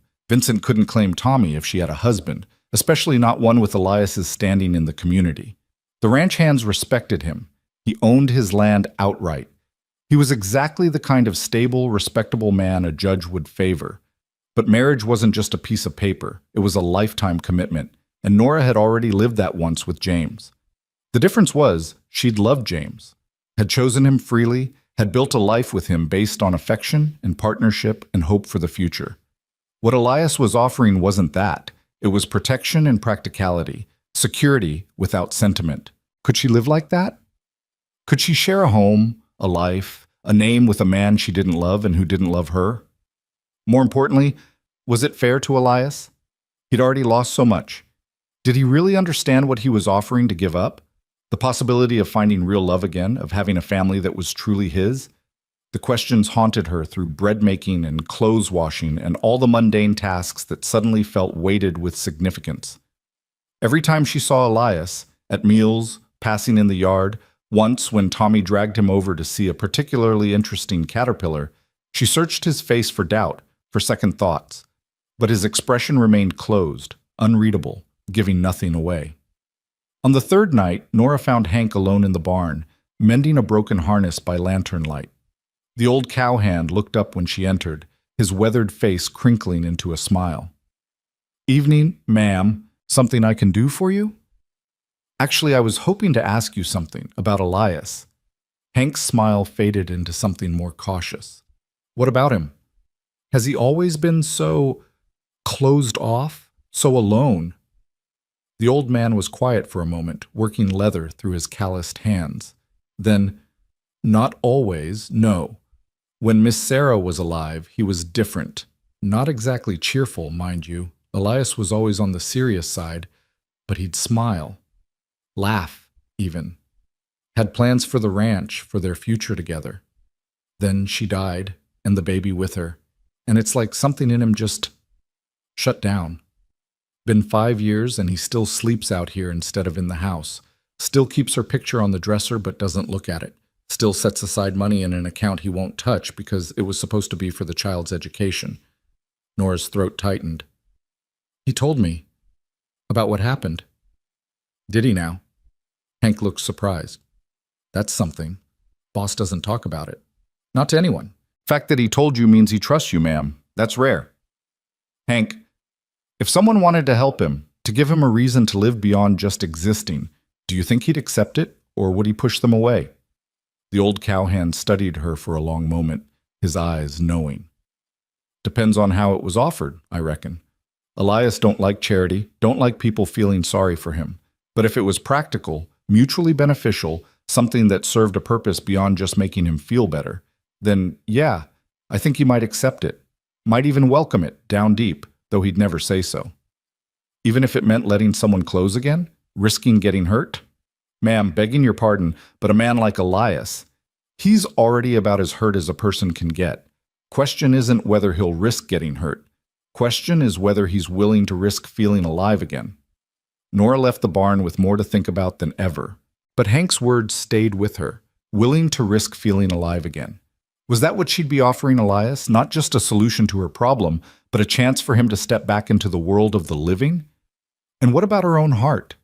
Could she marry for practicality and protection, knowing she might never feel for Elias what she'd felt for James? Or worse, could she handle it if she did develop feelings for a man who'd made it clear this was purely transactional? On the fourth day, Tommy solved the dilemma in the way only a child could, with perfect, innocent clarity. He'd been following Elias around all morning, helping with chores in the way 4-year-olds help, which mostly meant getting in the way and asking constant questions. But Elias tolerated it with what Nora now recognized as his version of patience. At lunch, Tommy climbed into the chair next to Elias instead of his usual spot beside Nora.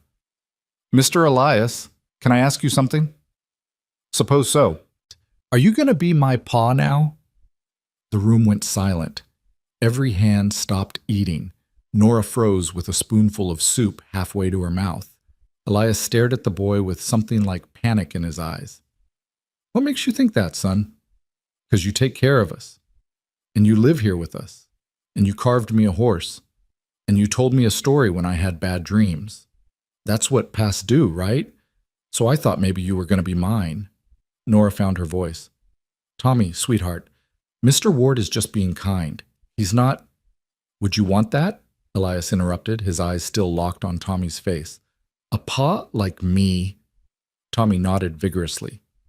"You're strong, and you know everything about horses and cows, and you don't get mad when I ask questions, and you make Mama smile sometimes, even though she tries to hide it. So yeah, I'd like that lots." Elias's expression cracked, just for a moment, showing something raw and aching underneath. Then he composed himself and looked across the table at Nora. "Reckon that settles it then," he said quietly. "If you'll have me." It wasn't a proper proposal. There was no romance in it, no flowery words or bended knee, just a practical question from a practical man, witnessed by a table full of cowboys and one oblivious 4-year-old who'd just accidentally orchestrated the whole thing. But somehow, it was perfect. "Yes," Nora heard herself say. "Yes, I'll marry you." Tommy cheered. The hands broke into startled grins and congratulations, and Elias just nodded once, sharp and final, as if they'd just agreed on a livestock purchase, rather than a lifetime commitment. "I'll ride to town this afternoon," he said. "Talk to Pastor Reynolds about a ceremony. Sooner we make it legal, sooner Vincent's claim loses standing. That work for you?" "That works fine," Nora managed, her heart pounding so hard she could barely hear herself think. "Good. Then it's settled." He stood, placed his hat back on his head, and walked out, leaving Nora alone with her decision and the sudden, terrifying realization that in less than a week, she'd be Mrs. Elias Ward. Not out of love, out of necessity. But as Tommy climbed into her lap and hugged her tight, whispering, "We get to stay, Mama. We really get to stay," Nora thought that maybe necessity was enough. Maybe love could come later, or never, and they'd still be okay. She had to believe that, because she'd just agreed to marry a man who still loved a ghost, and there was no going back now. That evening, after the hands had left and Tommy was in bed, Elias called Nora out to the porch. He held something in his hands, a small box worn with age. "This was my mother's," he said without preamble, opening it to reveal a simple gold band with a small garnet stone. "She gave it to Sarah. After Sarah died, I put it away. Figured I'd never need it again." He held it out to Nora. "It's yours now, if you want it." Nora stared at the ring, her throat tight. "Elias, I can't take Sarah's ring. It wouldn't be right." "Sarah's gone. You're here.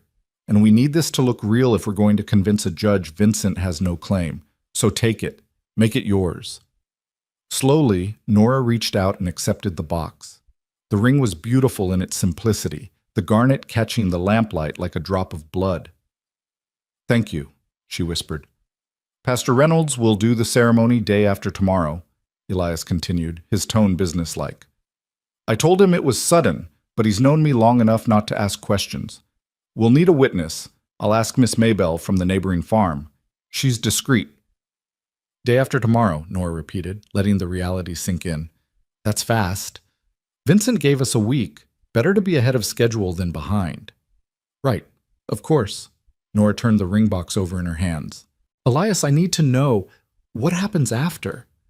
After we're married, what does that look like? Do you expect, will we—" She couldn't finish, couldn't make herself ask about the intimate realities of marriage to a man she barely knew. But Elias understood.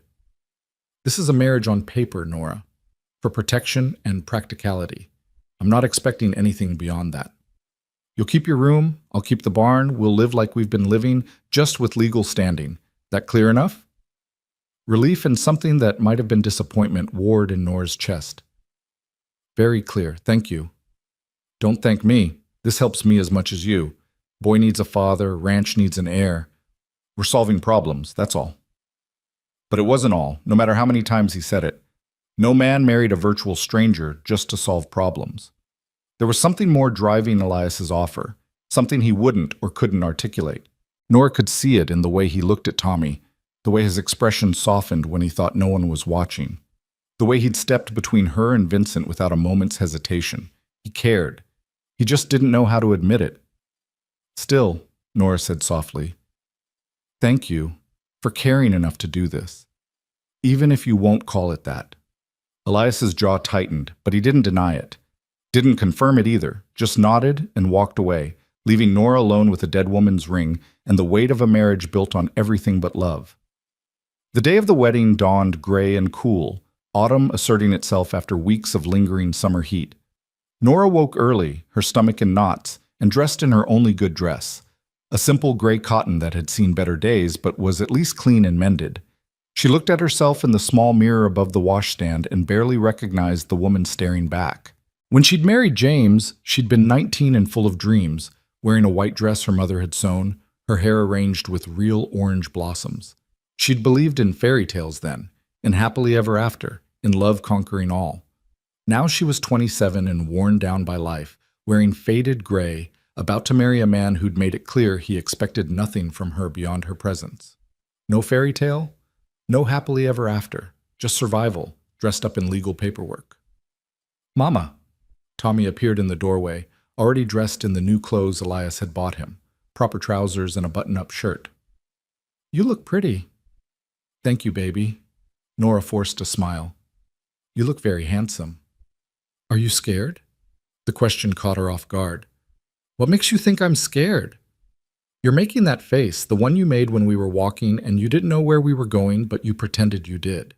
Nora's smile became real despite herself. Her son, so observant, so wise beyond his years. She knelt down and pulled him into a hug. Maybe a little scared, she admitted, but it's going to be okay. Mr. Ward is a good man, and this means we get to stay here, safe, together. That's what matters. And he'll be my pa for real? Yes, for real. Good. Tommy hugged her tighter. 'Cause I like him. He's quiet, but he listens when I talk. And he doesn't get angry like Uncle Vincent does. The mention of Vincent sent a chill through Nora. They were doing this because of him, because of the threat he represented. In a way, Vincent had forced this marriage as surely as if he'd held a gun to their heads. But Nora pushed the thought away. This was her choice, hers and Elias's. Vincent didn't get to taint it. The ceremony was held in the kitchen, of all places, with Miss Maybelle from the neighboring farm and the 3 ranch hands as witnesses. Pastor Reynolds, a kind-faced man in his 60s, had agreed to perform the service despite the unusual circumstances. Elias stood by the window, dressed in what was clearly his only suit, dark wool, slightly worn at the elbows but clean and pressed. He'd shaved and combed his hair back, and the effort he'd made, small as it was, touched something in Nora's chest. He looked up when she entered, and for just a moment something flickered in his eyes. Surprise, maybe, or appreciation. Then it was gone, locked away behind his usual guardedness. "Ready?" he asked simply. "Ready." They stood side by side in front of Pastor Reynolds, and the old preacher began the familiar words. "Dearly beloved, gathered here, holy matrimony." The phrases washed over Nora like water, surreal and distant. This was happening. She was really doing this. "Do you, Elias Ward, take this woman to be your lawfully wedded wife, to have and to hold from this day forward, for better, for worse, for richer, for poorer, in sickness and in health, until death do you part?" "I do." Elias's voice was steady, certain.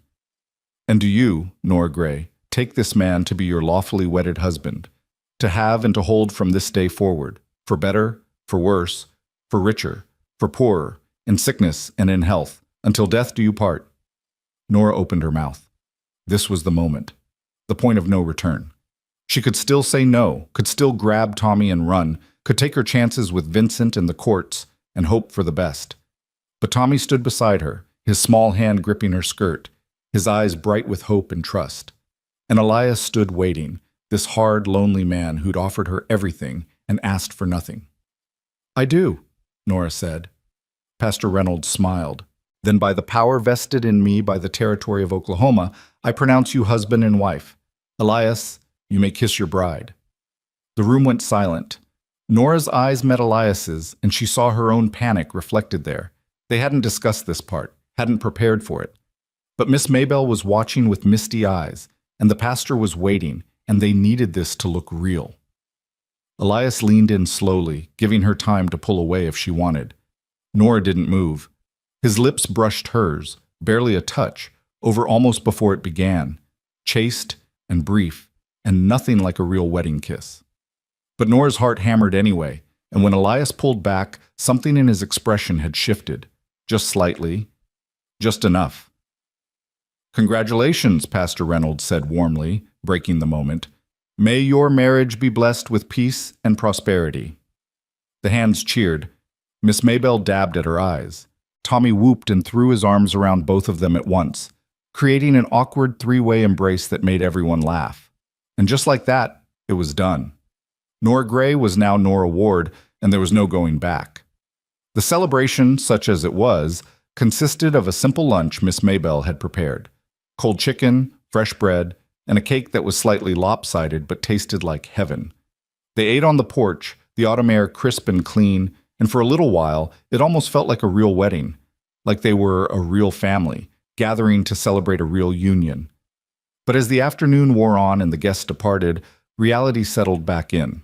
This wasn't a real marriage. It was a legal maneuver. And now they had to figure out how to live with that.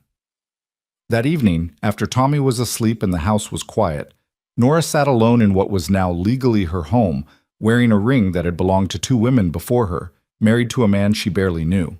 She heard Elias's footsteps on the porch. He was preparing to retreat to the barn, as always. But before he could leave, Nora opened the door. "Elias, wait." He turned, his expression wary. "Something wrong?" "No, I wanted to say that I'll try my best to make this work. To be a good wife, even if it's not a traditional marriage. You've given me and Tommy so much. I want you to know I won't take that for granted."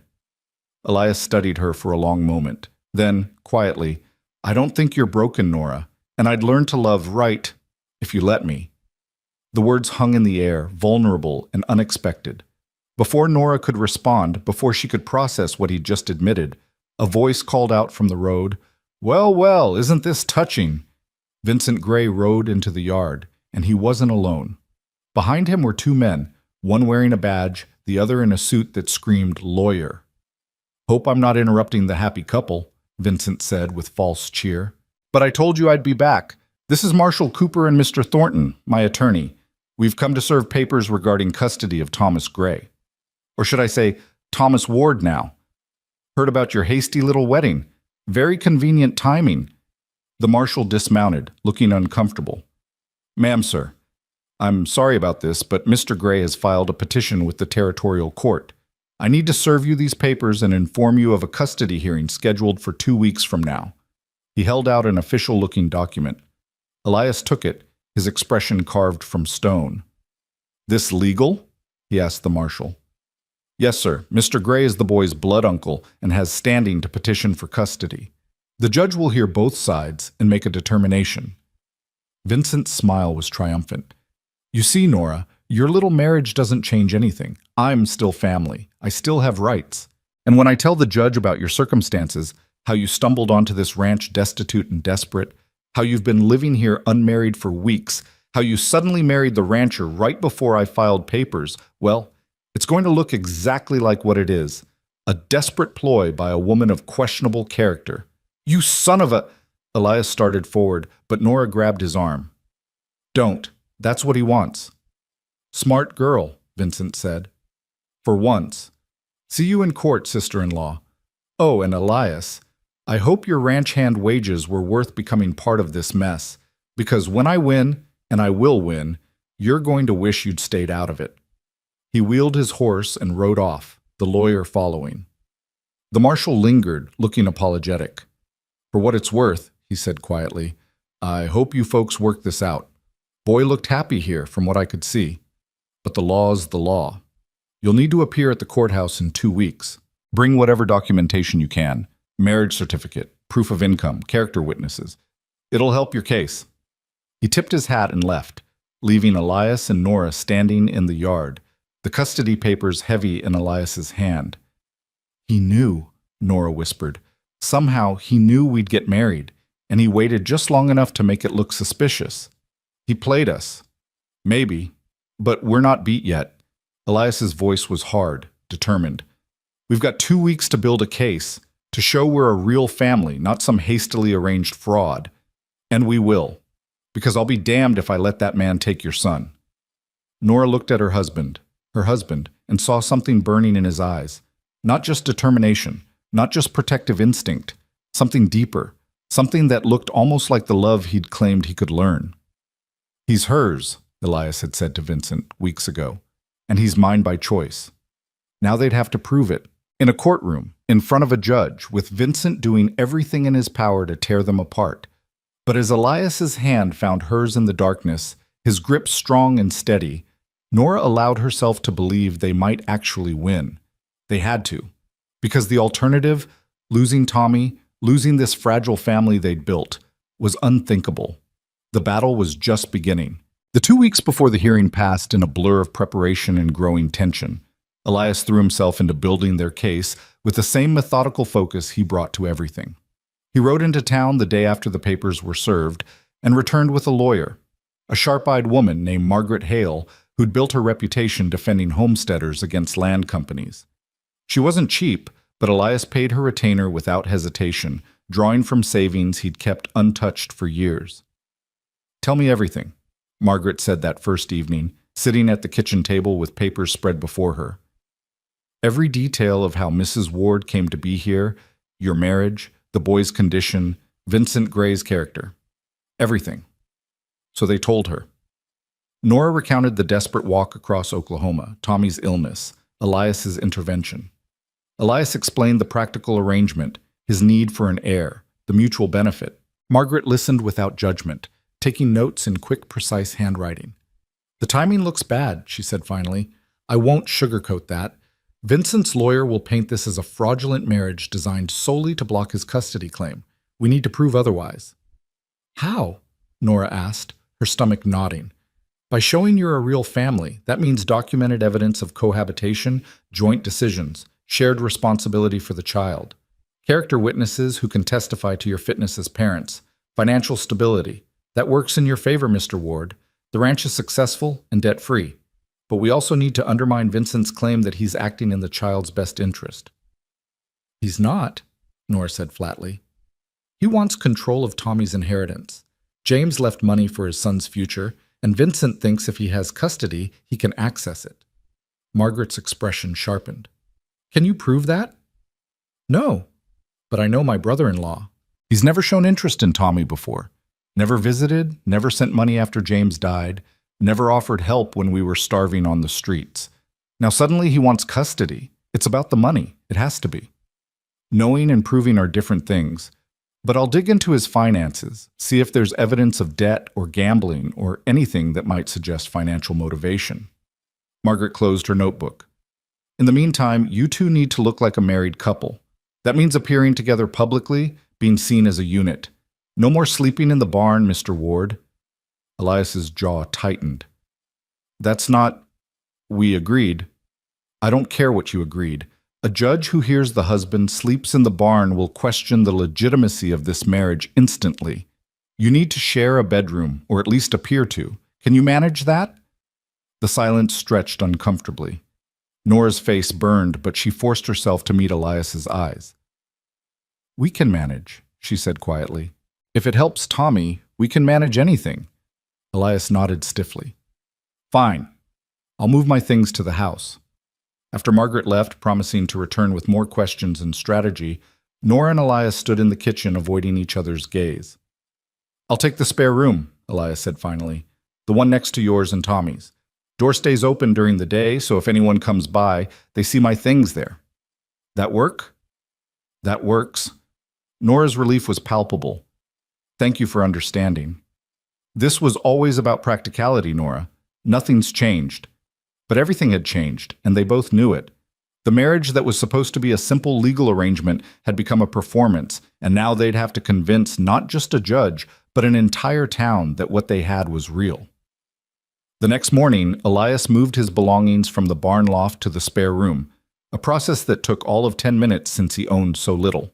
A change of clothes, some books, his shaving kit, the accumulated possessions of a man who'd stopped caring about comfort years ago. Nora helped him make up the bed with fresh linens, hyper-aware of the intimacy of the task. Making a bed for your husband, such a simple, domestic thing. But with Elias, everything felt weighted with significance. "You don't have many things," she observed, smoothing the quilt. "Don't need much. Everyone needs something, something that brings them joy or comfort or, had those things once, didn't do much good when I lost them." Nora paused, her hand stilling on the fabric. "Elias, can I ask you something?" He tensed, clearly expecting a difficult question. "Go ahead." "Why did you really offer to marry me? And don't say it was just practical. I know you well enough now to know there's more to it than that." For a long moment she thought he wouldn't answer. He stood at the window looking out at the prairie, his shoulders rigid. "You ever lose something so completely that you convince yourself you'll never want it again?" he said finally. "That wanting is just setting yourself up for more pain, so better not to want it all?" "Yes," Nora whispered, thinking of James, of the life they'd planned that ended in 3 days of fever and delirium. "That's where I've been for 5 years. Not wanting, not hoping, just existing." Elias turned to face her, and his expression was raw in a way she'd never seen. "Then you showed up with your boy, half dead and desperate, and something in me, something I thought was gone, woke up. Couldn't let you die, couldn't let you leave, Couldn't stand the thought of you and Tommy out there alone with no protection. So I told myself it was practical, mutual benefit, an arrangement. But it wasn't, Nora said softly. No, it wasn't. His voice was rough. I care about you, both of you. Don't know when it happened or how, but I do. And if we lose this case, if Vincent takes Tommy, it'll break you. And watching you break will break me. So yeah, this marriage is practical, but it's also more. The confession hung between them, vulnerable and terrifying. Nora's heart pounded against her ribs, a storm of emotion she couldn't name rising in her chest. I care about you too, she admitted. I didn't want to, didn't plan to. But you've been kind when you didn't have to be. Patient with Tommy. Protective of us both. That matters, Elias. More than I can say. Caring's not the same as loving. No. But maybe it's enough to start with. Something shifted in Elias's expression. Hope, fragile and uncertain. Before either could say more, Tommy's voice called from downstairs, breaking the moment. Mama, Mr. Elias, come quick. One of the chickens laid an egg right in front of me. They shared a look that held understanding and possibility, then went downstairs to admire Tommy's discovery. But something had changed between them. Some wall had been breached, some truth acknowledged. They weren't just playing at being a family anymore. They were becoming one. The town's reaction to their marriage was mixed at best. When Elias and Nora appeared together at the general store that weekend, a deliberate public appearance suggested by Margaret, the whispers started immediately. Mrs. Patterson barely concealed her disapproval, though she took their money readily enough. Mrs. Crowley actually sniffed and turned her back when Nora tried to greet her. But there were others, quieter voices, who offered congratulations. Miss Maybelle, who'd witnessed the wedding, spread the word that it had been a lovely ceremony and the couple seemed genuinely happy. The blacksmith, a gruff man named Tomas, who'd done business with Elias for years, shook his hand and wished him well. About time you rejoined the living, Ward, Tomas said. That ranch of yours needs a woman's touch, and the boy there looks like he could use a father. Tommy, who'd been examining the blacksmith's tools with wide-eyed fascination, looked up at that. Mr. Elias is my pa now. He married Mama, so that makes him my pa, right? That's right, son, Tomas confirmed, and the genuine warmth in his voice made Nora's throat tight. But the positive reactions were outnumbered by the negative ones. By Monday, the gossip had spread that Vincent Gray was challenging the marriage in court, claiming it was fraudulent. The story grew with each telling. Some versions had Nora as a conniving opportunist who'd trapped poor Elias Ward. Others painted Elias as taking advantage of a desperate widow. The cruelty of it wore on Nora. She'd endured judgment before, but this felt different, more personal. Because it wasn't just her reputation at stake anymore. It was Elias's and Tommy's future. Don't listen to them, Elias told her one evening after a particularly difficult trip to town where a group of women had literally crossed the street to avoid them. Their opinions don't matter. They might matter to a judge. Then we'll find people whose opinions counter theirs. Margaret's working on that. And she was. Over the next week, Margaret interviewed everyone who'd had contact with the Ward family. The ranch hands gave statements about Elias's character and Nora's work ethic. Miss Maybelle testified that she'd witnessed the wedding and believed it to be genuine. Even Pastor Reynolds agreed to speak on their behalf, noting that while the courtship had been brief, both parties had seemed sincere in their vows. But Margaret's expression grew more concerned as the hearing date approached. Vincent's lawyer is building a strong case, she admitted during a strategy session 3 days before they were due in court. They're calling witnesses who'll testify to your previous living arrangement. The fact that you lived here unmarried for weeks before the wedding. They're bringing up the timing, the sudden nature of the marriage right before Vincent filed papers. And they're painting Vincent as a stable, established businessman who can provide Thomas with opportunities you can't. What opportunities? Nora demanded. Boarding school where he'll never see me? A cold household where he's just an heir to an inheritance Vincent wants to control? You're preaching to the converted, Mrs. Ward. I believe you, but we need to make the judge believe you. That means we need to prove Vincent's true motivations, and so far, I haven't found concrete evidence. His finances are messy, but not provably corrupt. He has gambling debts, but nothing that directly ties to Thomas's inheritance. So what do we do? Elias asked, his voice tight with frustration. We focus on what we can prove. that you're providing a stable, loving home, that Thomas is thriving here, that your marriage, while unconventional, is genuine. And we hope it's enough. Hope. Such a fragile thing to pin everything on. That night, Nora couldn't sleep. She lay in bed listening to the house settle, to Tommy's soft breathing in the room beside hers, to the creak of floorboards as Elias moved around in his room. The walls between them felt simultaneously too thick and too thin. She must have finally dozed off because she woke to Tommy's scream. Nora bolted upright, her heart hammering. Tommy was sitting up in his small bed, crying, his face flushed with nightmare terror. "Baby, it's okay. Mama's here." "No, he's taking me away. Uncle Vincent is taking me, and you can't stop him, and I don't want to go, Mama. Please don't let him take me." "Shh, shh. You're safe. It was just a dream." Elias appeared in the doorway, hastily dressed, his face creased with concern. "What happened?" "Nightmare," Nora said, cradling Tommy against her chest. "About Vincent. About the hearing." Elias crossed the room in 3 strides and sat on the edge of the bed. Without hesitation, he reached out and placed a large hand on Tommy's small back. "Listen to me, son. Nobody's taking you anywhere. Not Vincent, not anyone. You're staying right here with your mama and with me. That's a promise. But what if the judge says I have to go?" Tommy's voice was muffled against Nora's shoulder. "What if he doesn't believe we're a real family?" "Then we'll make him believe it," Elias said firmly. "Because we are a real family. Maybe not the way most families start, but real all the same. You understand?" Tommy pulled back enough to look at Elias with red-rimmed eyes. "You really mean that? I'm really your son?" Something in Elias's expression cracked open.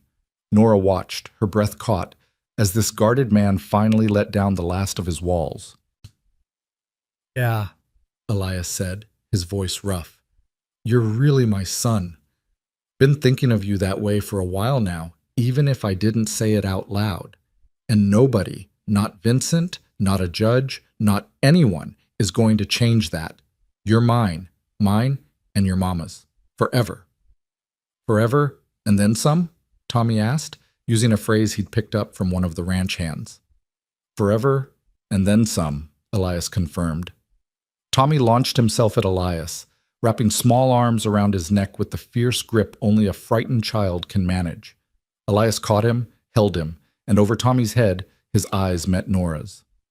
In that look, Nora saw everything they'd been dancing around for weeks. Not just care or affection or practical partnership. Love.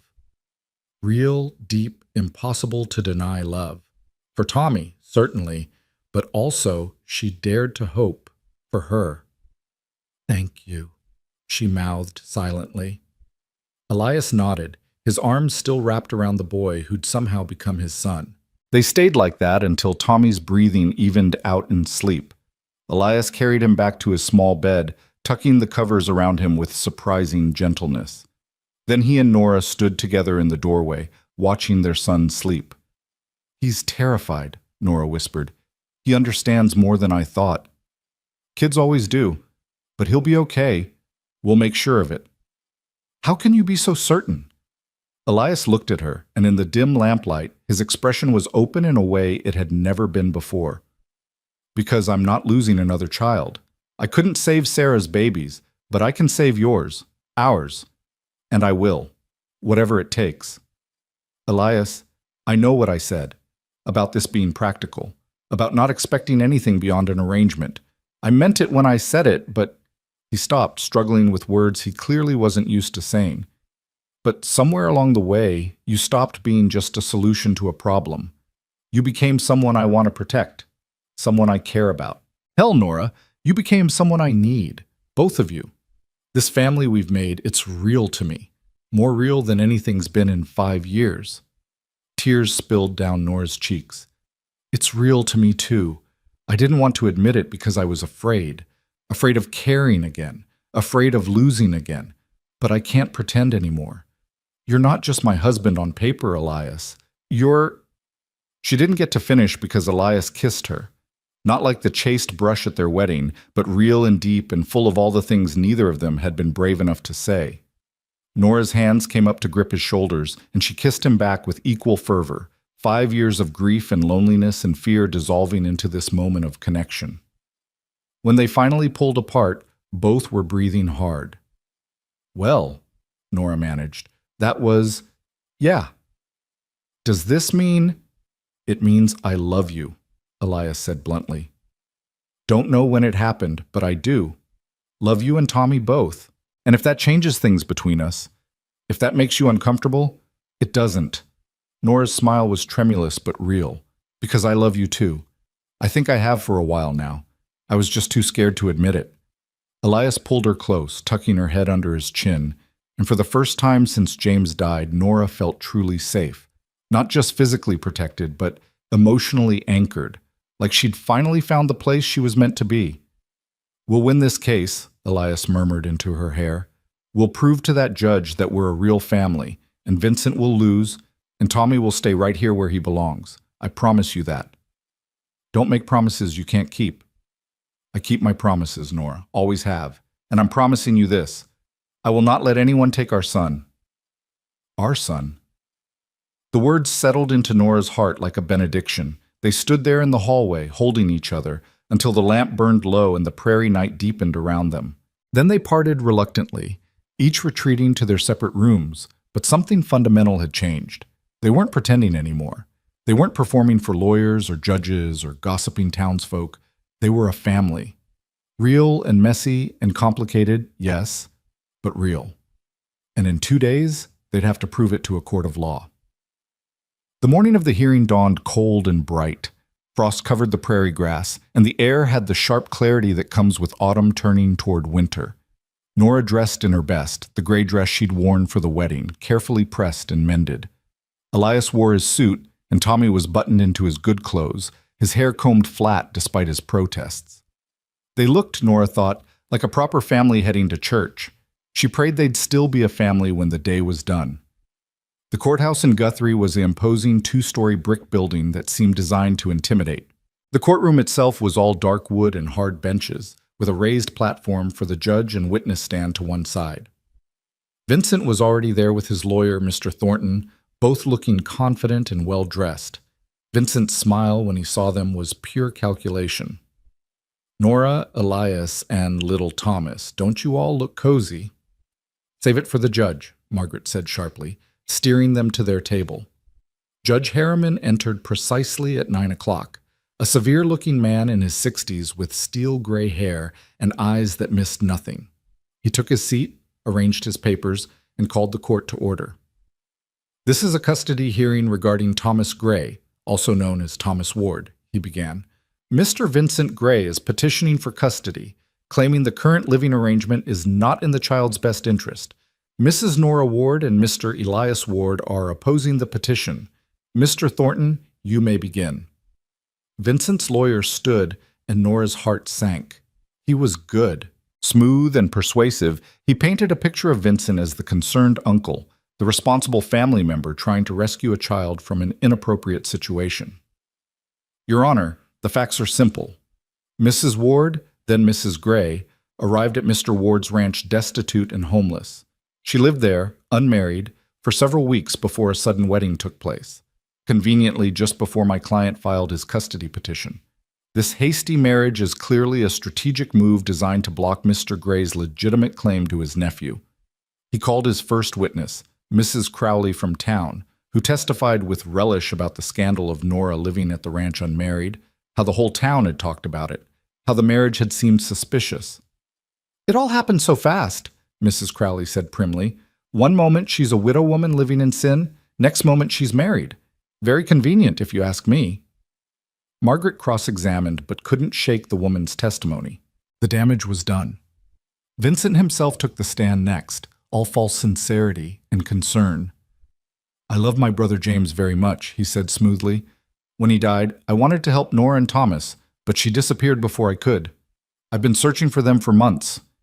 When I finally found them, I was horrified to discover my nephew living on a remote ranch with people he barely knew.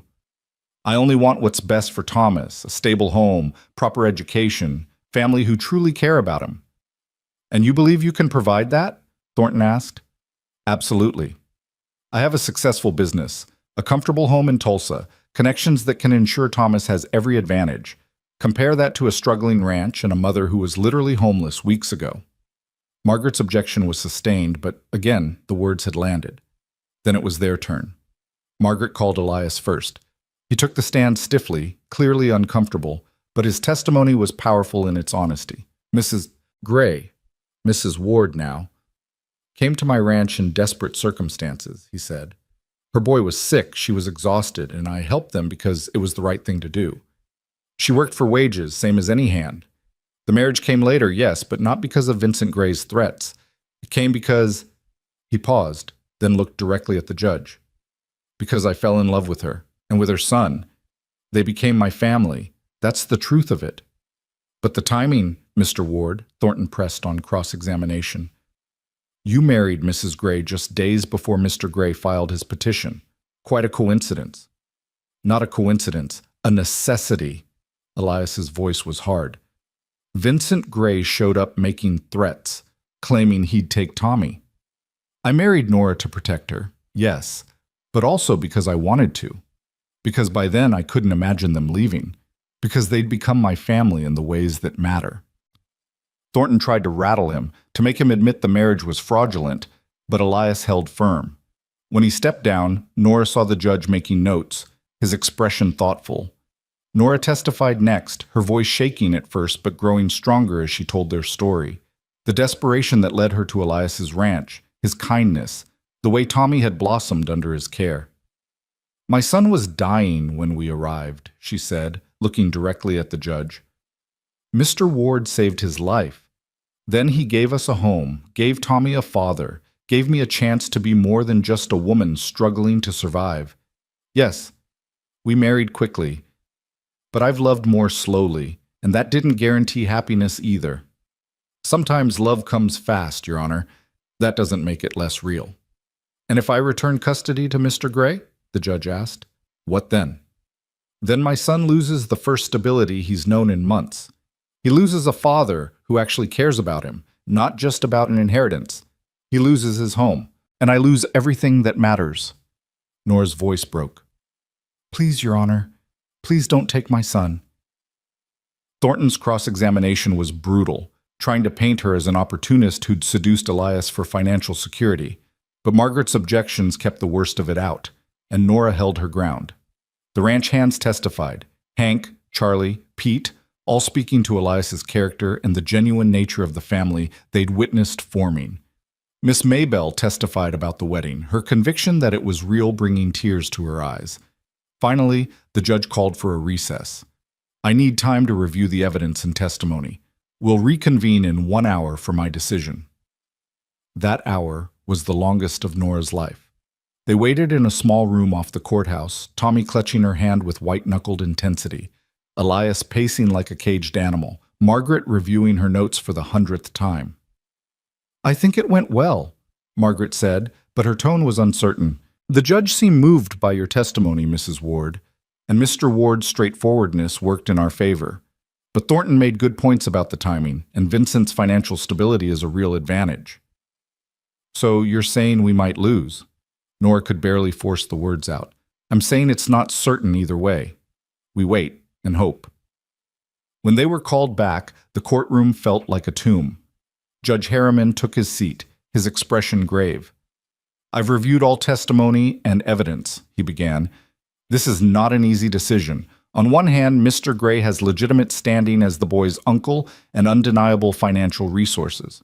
On the other, the Wards have provided a stable home and clearly have the child's affection. Nora's fingernails dug into her palms. Please, please. However, the judge continued, I cannot ignore certain facts. The marriage between Mr. and Mrs. Ward occurred with suspicious timing. The living arrangement prior to marriage was inappropriate. And while I believe the current situation is loving, I question whether it provides the long-term stability this child needs. No, oh God, no. Therefore, wait, a voice called from the back of the courtroom. Everyone turned. A woman stood there, elderly, well-dressed, with sharp eyes and an imperious bearing. Who are you? Judge Harriman demanded. This is highly irregular. I'm Dorothy Gray, the woman said, walking forward with the aid of a cane. James Gray's mother, Thomas's grandmother, and I have something to say about this custody matter. Vincent went pale. Mother, what are you— Sit down, Vincent. Dorothy's voice cracked like a whip. She approached the bench. Your Honor, I apologize for the interruption, but I've been following this case, and I can't in good conscience remain silent. You may speak, the judge said slowly, but make it brief. Dorothy turned to face the courtroom, her gaze settling on Vincent with withering contempt. My son Vincent is not petitioning for custody out of love or family duty. He's doing it for money. James left a trust for Thomas, $50,000, to be managed by the boy's guardian until he comes of age. Vincent has gambling debts totaling nearly that amount. He plans to use Thomas's inheritance to pay them off. The courtroom erupted. Vincent shot to his feet, his face red. That's a lie! Mother, how dare you! I dare because I have proof. Dorothy pulled papers from her bag. Bank statements showing Vincent's debts, letters from creditors threatening legal action, and this— she held up a document. A letter from Vincent to a business partner, explicitly stating his plan to gain custody of Thomas to access the trust funds. Judge Harriman took the papers, his expression darkening as he read. Mr. Gray, he said coldly, is this true? Vincent's mouth opened and closed. His lawyer whispered urgently in his ear. Finally, he sat down, defeated. I care about my nephew, he tried weakly. The money is secondary. The money is primary, Dorothy corrected. You've never shown interest in Thomas until now, never visited when James was alive, never offered help when Nora and the boy were destitute. You're using my grandson, Vincent, using him like you've used everyone in your life, and I won't allow it. She turned to Nora, and her expression softened. James loved you, my dear, loved you and your boy with everything in him. I didn't approve of your marriage initially. I was a foolish old woman who thought class and money mattered more than character. But I was wrong. You made my son happy, and you've been a good mother to Thomas. I'm sorry I wasn't there for you after James died. I'm here now. Nora couldn't speak past the lump in her throat. She managed a nod, tears streaming down her face. Judge Harriman set down the papers. Mr. Gray, in light of this evidence, your petition for custody is denied. Furthermore, I'm ordering you to have no contact with Thomas Ward unless the child's parents explicitly allow it. If you violate this order, you'll face contempt charges. Am I clear? Yes, Your Honor, Vincent said, his voice hollow with defeat. The judge turned to Nora and Elias. Mr. and Mrs. Ward, while the circumstances of your marriage were unusual, I've seen enough today to convince me that you're acting in Thomas's best interest. The child will remain in your custody. This case is closed. The gavel came down with a crack that echoed like thunder. For a moment, nobody moved. Then Tommy launched himself at Nora, and she caught him, sobbing with relief and joy. Elias's arms came around both of them, his own eyes suspiciously bright. We won, Nora whispered. We actually won. Told you, Elias said roughly. Forever, and then some, remember? Dorothy approached, leaning on her cane. May I meet my grandson properly? Nora nodded, unable to speak. Tommy looked up at the elderly woman with curious eyes. Are you my grandma? He asked. I am. If you'll have me. Dorothy's voice was gentle. I know I wasn't there before, but I'd very much like to be part of your life now, if your parents agree. Tommy looked at Nora, who nodded through her tears. Then he threw his arms around Dorothy with the same enthusiasm he showed everything. I always wanted a grandma, he said simply. Vincent left the courthouse without a word, his lawyer hurrying after him. Margaret accepted congratulations from well-wishers, and in the center of it all, Nora stood with Elias, Tommy, and Dorothy, an unlikely family forged in crisis and cemented in love. Thank you, Nora said to Dorothy, for coming, for speaking up, for being braver than I could have asked. I should have been braver sooner, Dorothy replied. Should have stood by you after James died. I'm sorry for that, Nora. Truly. You're here now. That's what matters. As they prepared to leave, Miss Maybelle appeared with several other women from town. Not the gossipy ones who'd shunned them, but quieter folks who'd watched and waited to see how things turned out.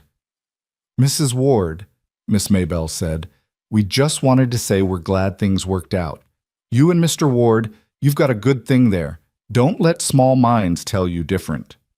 The words, simple as they were, meant everything. Nora thanked her, and Elias actually smiled, small but genuine.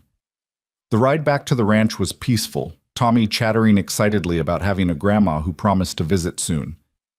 Nora and Elias sat close on the wagon seat, his hand covering hers on the bench between them. "You were right," Nora said softly, "about keeping your promises. Told you, I always keep them. Then I need you to promise me something else." Elias glanced at her. "What's that?" "Promise me we'll make this real. Not just on paper, but in every way. That we'll build a life together, you and me and Tommy. A real family, not just for show, but for us." Elias brought the wagon to a stop right there in the middle of the empty prairie road. He turned to face her, his expression open and vulnerable in a way she'd once thought impossible. "Nora Ward, I promise you a real marriage, a real family, a real life together. For as long as we both live. That good enough?" "More than good enough." She leaned in and kissed him, slow and sweet and full of promise. When they finally pulled apart, Tommy was making exaggerated gagging sounds from the back of the wagon. "Grown-ups are so gross," he declared, though he was grinning. "You'll understand when you're older," Elias said, the corners of his mouth twitching. "That's what everyone always says." They started moving again, the ranch appearing in the distance as the sun angled toward afternoon. Home. It had become home without Nora quite realizing when. This land, this house, this man beside her, all of it had woven itself into her heart until she couldn't imagine being anywhere else. "Thank you," she said quietly. "For what?" "For finding us, for saving us, for loving us." Elias's hand tightened on hers. "You saved me too, Nora, brought me back to life when I thought I was done living. That's worth more than you know." As they pulled into the ranch yard, the hands emerged from the barn. Hank, Pete, and Charlie, all grinning and calling congratulations. Miss Maybelle had apparently ridden ahead to spread the word, and now the whole ranch was celebrating. Charlie had even made a cake, lopsided and slightly burnt but made with genuine affection. "Figured if we won, we'd need cake," he explained. "And if we lost, we'd need cake even more." They ate on the porch as the sun set, the autumn air crisp and clean, Tommy sitting in Elias's lap and chattering about everything and nothing. Dorothy had promised to visit in 2 weeks, and Tommy was already planning what he'd show her. When the hands finally retreated to the bunkhouse and Tommy was tucked into bed, exhausted from the day's excitement, Nora and Elias found themselves alone on the porch. The stars were emerging, brilliant in the clear prairie sky, and somewhere in the distance, a coyote called to the rising moon. "Quite a day," Elias said. "Quite a life," Nora corrected. "I never imagined, when I collapsed on your land all those weeks ago, that this is where I'd end up. Happy, safe, loved." "Loved," Elias repeated, testing the word. Then, stronger. "Yeah, loved. By me. Completely." Nora leaned into him, and he wrapped his arm around her, pulling her close. "I don't think you're broken," he'd said, weeks ago, in the immediate aftermath of Vincent's threat. The words had seemed out of nowhere then, but now Nora understood. He'd been speaking to himself as much as to her. Two broken people, finding each other, discovering that broken pieces could still fit together to make something whole. "Tomorrow," Elias said quietly, "I'd like to move my things into your room, if that's all right with you." Nora's heart skipped. "Are you sure? I know we said this was just for show." "It's not for show anymore. It's real. We're real. And I want to be your husband in every sense. If you want that too." "I do," Nora whispered. "I want all of it. All of you." "Then that's what you'll have. Starting tomorrow, we're not just husband and wife on paper. We're husband and wife in truth, a real marriage, a real family, everything we both lost and found again." They sat together as the night deepened, two survivors who'd built something beautiful from necessity and need. The road that had brought them here had been hard, marked by loss and grief and desperate choices. But it had led them home, to each other, to a family neither had expected but both had needed more than they'd known. Inside, Tommy slept peacefully, secure in the knowledge that he was loved and safe, that his family was whole and would remain so, that he had a mother who'd fought for him, and a father who'd chosen him, and a grandmother who'd finally found the courage to do right. And on the porch, Nora and Elias Ward held each other under the vast prairie sky, two hearts that had been empty, finally full, ready to face whatever came next. Together. Forever. And then some. The morning after their victory in court, Nora woke to find Elias's side of the bed already empty and cool to the touch. True to his word, he'd moved his belongings into her room the previous evening after they'd said goodnight to Tommy. There had been an awkwardness to it, this crossing of a threshold they'd both been dancing around, but also a rightness. When they'd finally lain down together in the darkness, Elias had pulled her close, and Nora had fallen asleep with her head on his chest, listening to the steady rhythm of his heartbeat. Now, in the gray pre-dawn light, she found him at the kitchen table with a cup of coffee, staring out the window at the awakening prairie. He looked peaceful in a way she'd never seen him. Shoulders relaxed, the constant tension he carried finally eased. "Couldn't sleep?" she asked softly. He turned, and his smile was small but genuine. "Slept better than I have in 5 years, actually. Just woke early out of habit. Didn't want to disturb you." Nora poured herself coffee and joined him. Outside, the sky was beginning to lighten, painting everything in shades of rose and gold. It was going to be a beautiful day. "I keep thinking I'll wake up and find out yesterday was a dream," she admitted. "That we didn't really win, that Tommy's not really safe. It was real. We won. He's safe." Elias reached across the table and took her hand. "And we get to figure out what comes next, together." What came next, as it turned out, was life. Beautiful, ordinary, complicated life. Tommy adjusted to calling Elias Pa with the easy acceptance of childhood. Within days, it was as if there'd never been any other name for the man who taught him to ride, who carved him toys in the evenings, who listened patiently to his endless stream of questions about everything from why cows had 4 stomachs to whether stars were really just holes in the sky letting heaven's light through.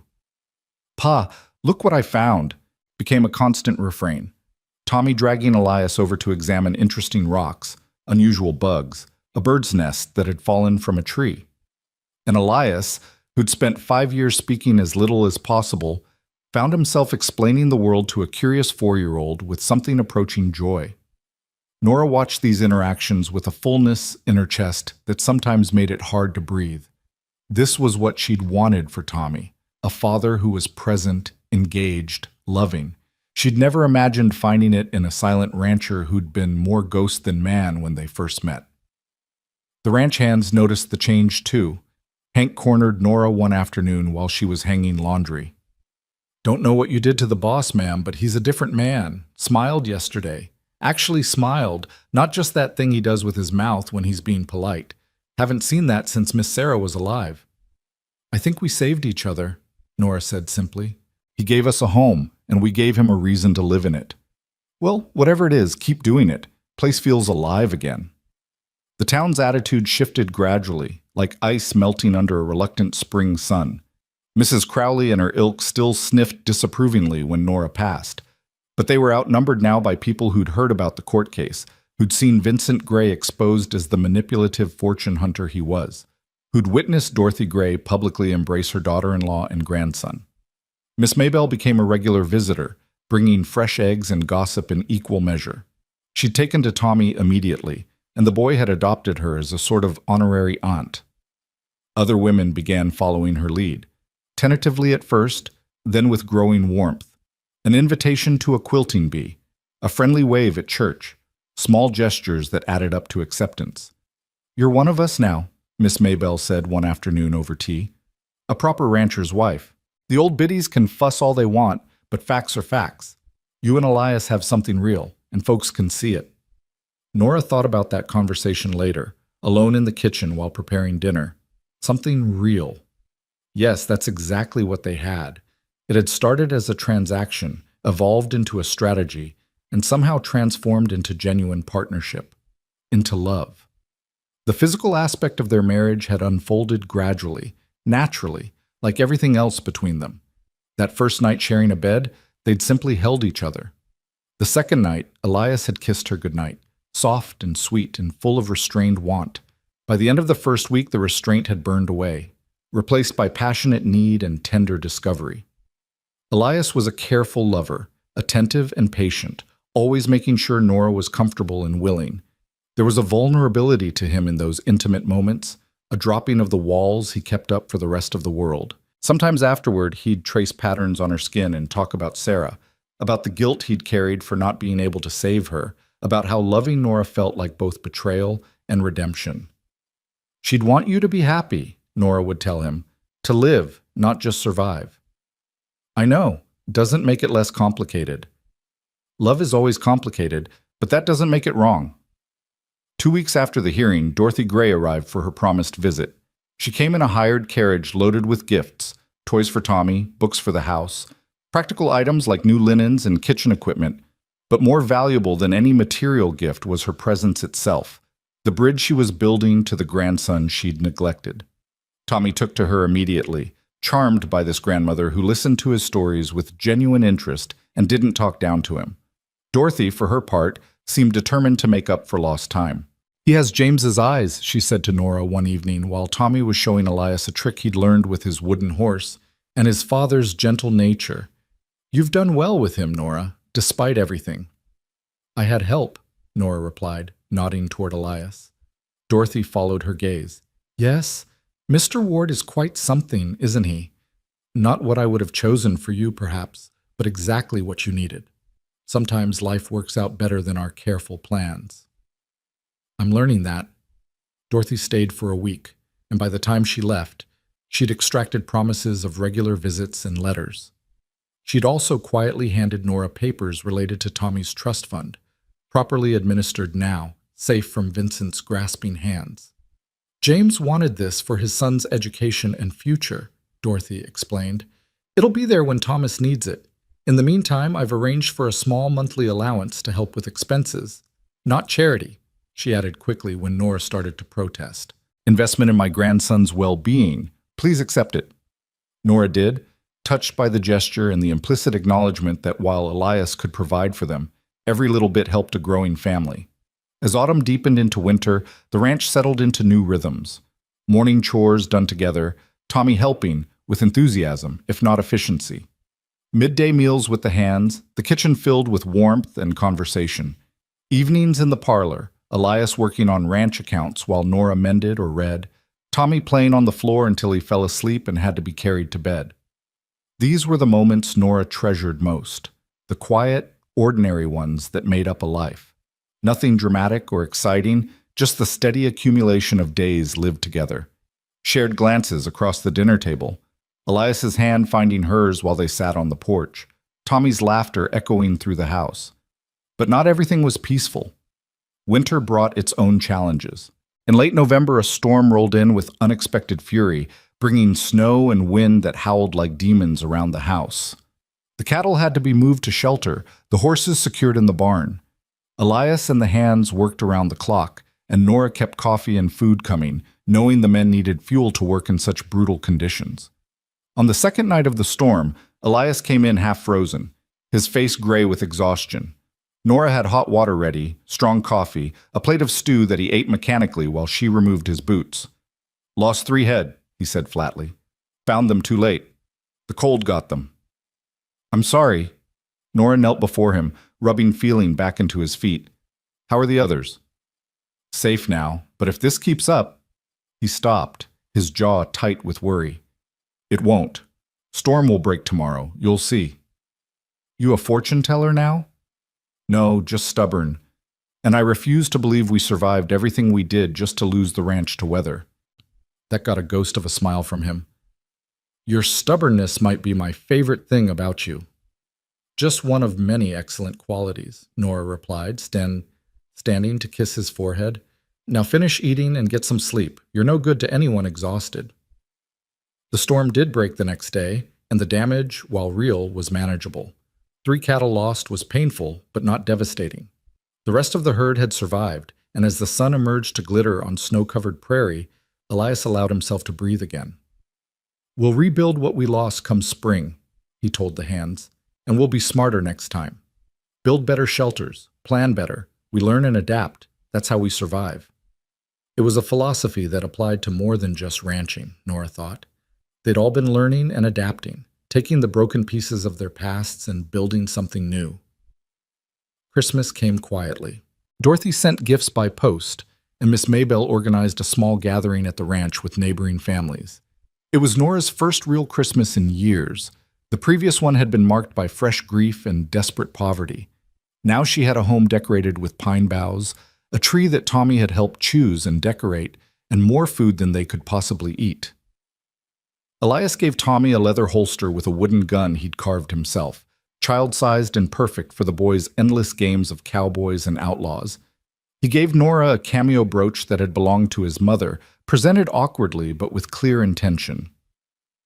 "Figure you should have something that's just yours," he said.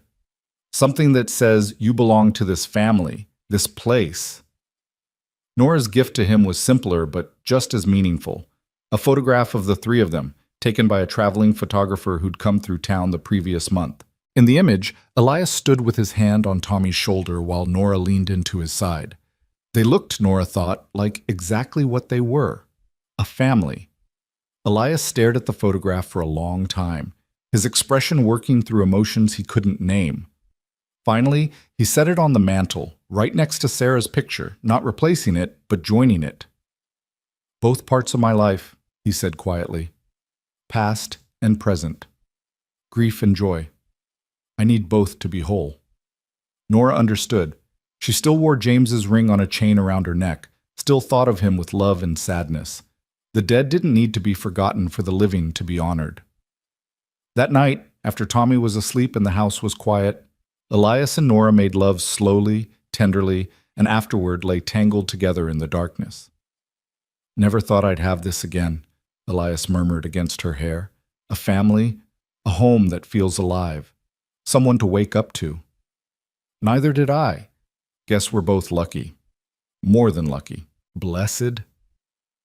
It was the first time Nora had heard him use that word, and it filled her with quiet joy.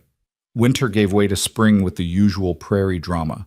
Sudden thaws followed by late freezes, mud that sucked at boots and wagon wheels, the gradual greening of grass and emergence of wildflowers. The ranch came alive with new calves and foals, and Tommy appointed himself official helper, much to everyone's amusement. In March, Nora realized she'd missed her monthly courses. At first, she told herself it was stress or the change of seasons or any number of things. But when the nausea started and her breasts became tender, she couldn't deny the truth. She was pregnant. The realization filled her with equal parts joy and terror. She'd been pregnant once before, with Tommy, and that pregnancy had been normal and easy. But she'd also watched Sarah's story through Elias's grief-stricken recounting, 2 pregnancies that ended in tragedy. A woman who died trying to bring new life into the world. For 3 days, Nora kept the knowledge to herself, warring with fear and hope. Finally, she told Miss Maybelle, who'd become her closest confidant. "Oh, honey, that's wonderful news," Miss Maybelle exclaimed, then saw Nora's expression. "Unless it's not? Are you not happy?" "I'm terrified," Nora admitted. "What if something goes wrong? What if I can't carry to term? Or if the birth goes badly? Or Elias lost everything the last time. I can't do that to him again." "Now you listen to me." Miss Maybelle took Nora's hands firmly. "You're not Sarah. Every pregnancy is different, and modern medicine has come a long way. We'll get you to a proper doctor, make sure everything's monitored. But you can't live in fear of what might happen. You'll drive yourself mad." "I know. I need to tell Elias, and I don't know how. How do I tell him I'm carrying his child when the last time—" "You tell him straight. Give him credit for being strong enough to handle it. That man has been through hell and come out the other side. He can handle joy too, even if it comes with fear attached." So that evening, after Tommy was in bed and Elias was going over the ranch books, Nora approached him with her heart in her throat. "Elias, I need to tell you something." He looked up, immediately alert to the seriousness in her tone. "What's wrong?" "Nothing's wrong. At least, I hope it's not wrong. She took a breath. "I'm pregnant. About 2 months along, I think." The color drained from Elias's face. For a long moment he just stared at her, and Nora's heart sank. This was what she'd feared, that the news would bring back all his trauma, all his loss. Then he stood, crossed to her, and pulled her into his arms with desperate intensity. "You're pregnant," he repeated, his voice muffled against her hair. "We're going to have a baby." "Yes. Are you... Is this okay? I know after what happened with Sarah." "Don't!" Elias pulled back enough to cup her face in his hands. "Don't compare this to that. This is different. You're different. We're different. And yes, I'm scared half to death, but I'm also..." His voice cracked. "I'm happy, Nora. Terrified and happy, and I can't believe we get this chance." Relief flooded through her. "I was so afraid you'd..." "I won't lie and say I'm not worried. The memories are there, and they're hard. But this baby, our baby, deserves better than a father paralyzed by fear, so we'll be careful, we'll get good medical care, and we'll hope. That's all we can do." "Hope," Nora repeated. "I can do that." They told Tommy a few days later, and his reaction was pure, uncomplicated joy. "A baby? A real baby? That I can play with?" "Eventually," Nora said, laughing. "Babies are very small at first. They mostly just eat and sleep." "That's boring. When will it be fun?" "In a few years." Tommy considered this. "Okay, but it better be a good baby, not a crying one." "All babies cry, son," Elias said, his hand resting protectively on Nora's still flat stomach. "It's how they talk." "Then I'll teach it to talk right. With words."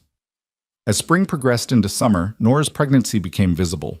Her body changed, swelling with new life, and Elias was almost comically protective. He wouldn't let her lift anything heavy, insisted she rest more than she wanted, and watched her constantly for any sign of distress. "I'm pregnant, not made of glass," Nora finally said after he'd forbidden her from hanging laundry. "Women work right up until they give birth." "Not my wife, they don't." Elias Ward, "If you wrap me in cotton wool, I'll go mad. I need to feel useful." They compromised.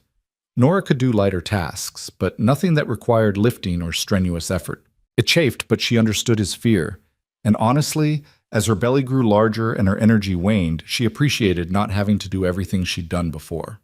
Dorothy visited twice during the pregnancy, fussing over Nora and making lists of everything the baby would need.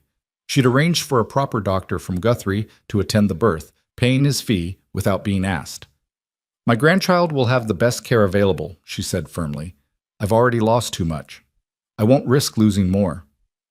The baby arrived on October evening, just as the prairie was settling into autumn's golden light. Nora's labor started mid-afternoon with a low backache that gradually intensified into contractions. By evening, they were regular and strong, and Miss Maybelle, who'd attended dozens of births, sent Hank racing to fetch the doctor. Elias was a wreck. He paced outside the bedroom, his face gray with barely controlled panic. While inside, Nora labored with Miss Maybelle's steady encouragement. "You're doing fine, honey. Just breathe through it. That's right. The doctor will be here soon." But the baby had other ideas. The doctor arrived just in time to catch a squalling, red-faced infant who entered the world angry and loud. A good sign, Miss Maybelle said. Strong lungs meant strong life. "It's a girl," the doctor announced, cleaning the baby and wrapping her in soft cloth. "Small but healthy. Congratulations, Mrs. Ward." Nora, exhausted and euphoric, held her daughter for the first time and wept. She was perfect, tiny and wrinkled and absolutely perfect. Dark hair like Elias, nose like Nora, and her father's dark eyes already alert and curious about this strange new world. "Elias," Miss Maybelle called to the door, "you can come in now." He entered slowly, his face a mask of fear and hope. When he saw Nora sitting up, holding the baby, alive and well and smiling, something in him broke open. He crossed the room in 3 strides and knelt beside the bed. "Nora, are you..." "We're both fine. Perfect. Come meet your daughter." Elias looked at the tiny bundle in Nora's arms with wonder and terror. "She's so small." "She'll grow. Here." Nora carefully transferred the baby to Elias's arms, showing him how to support her head. "Say hello to your pa, little one." The baby yawned, unconcerned with the momentous occasion, and made a small mewling sound. Elias stared down at her, and tears began sliding down his weathered face. "She's really here, really alive. Really ours. Really ours, Nora confirmed. What should we name her? They'd discussed names but never settled on one, waiting to see what felt right once the baby arrived. Now, holding his daughter, Elias said quietly, Hope. I want to name her Hope. Hope, Nora repeated, testing it. Hope Ward. It's perfect.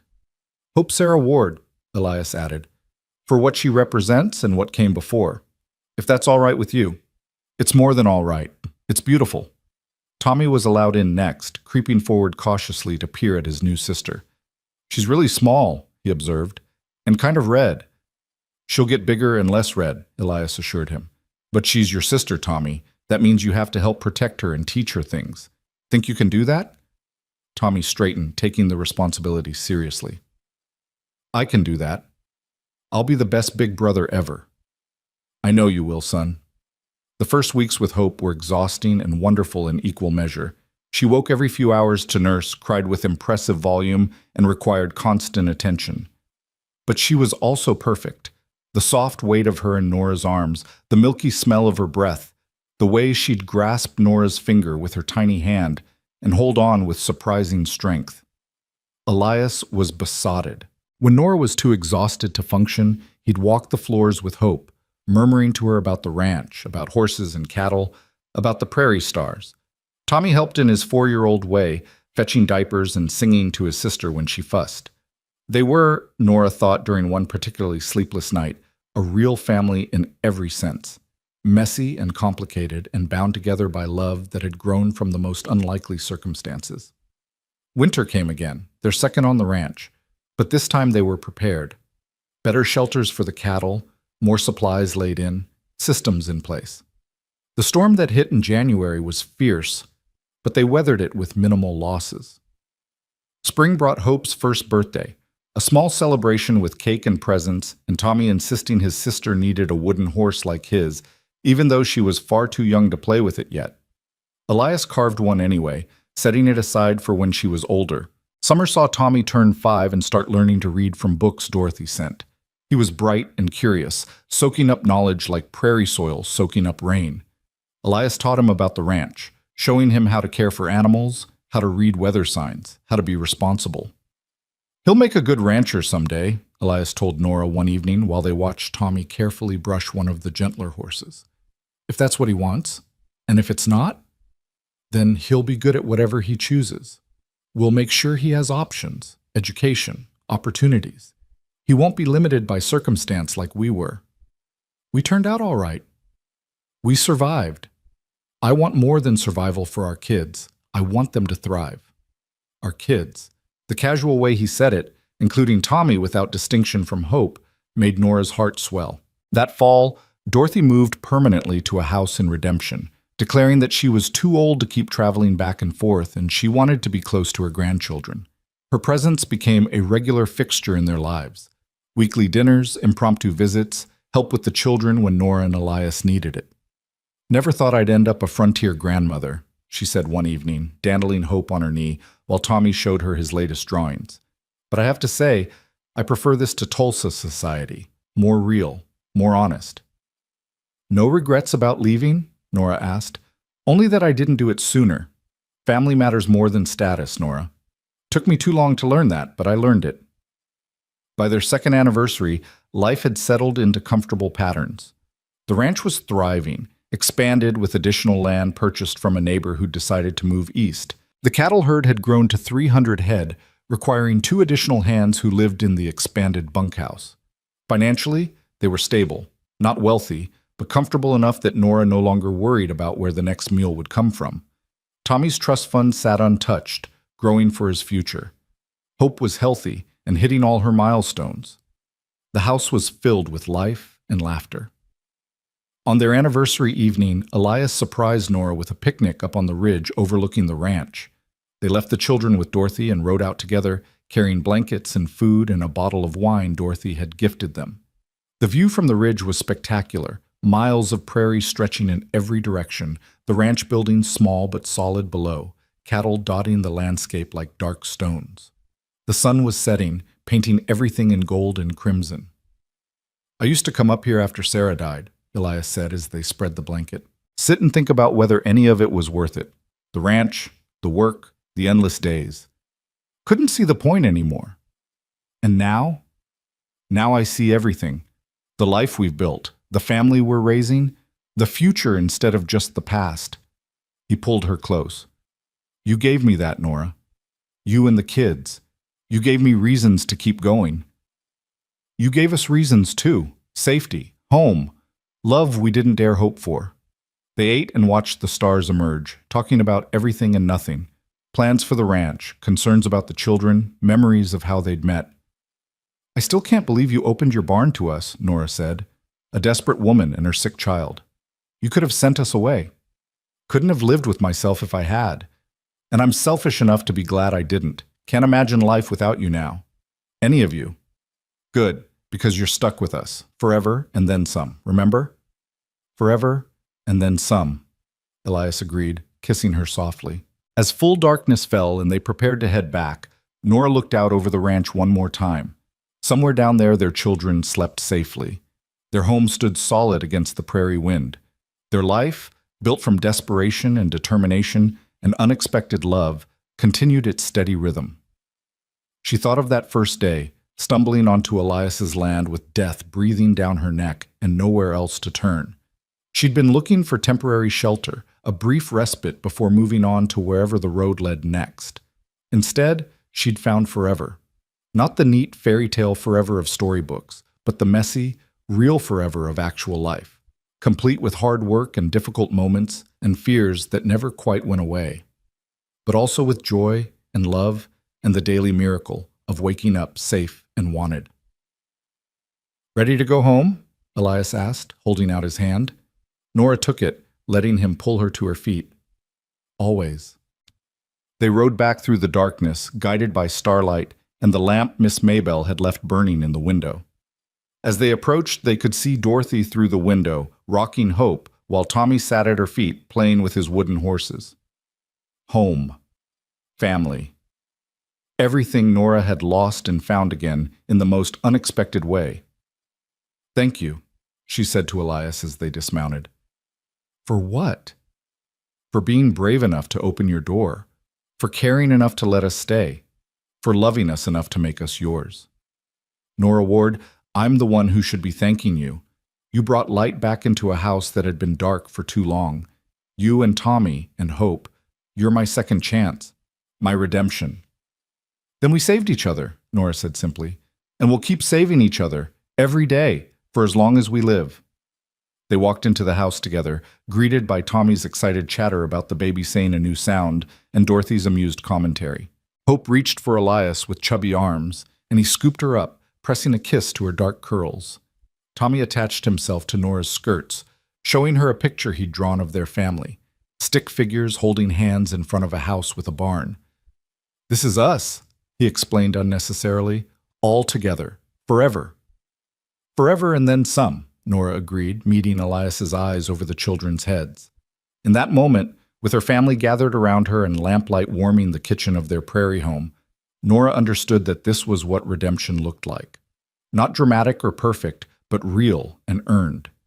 Built one day at a time by people who refused to let their broken past define their futures.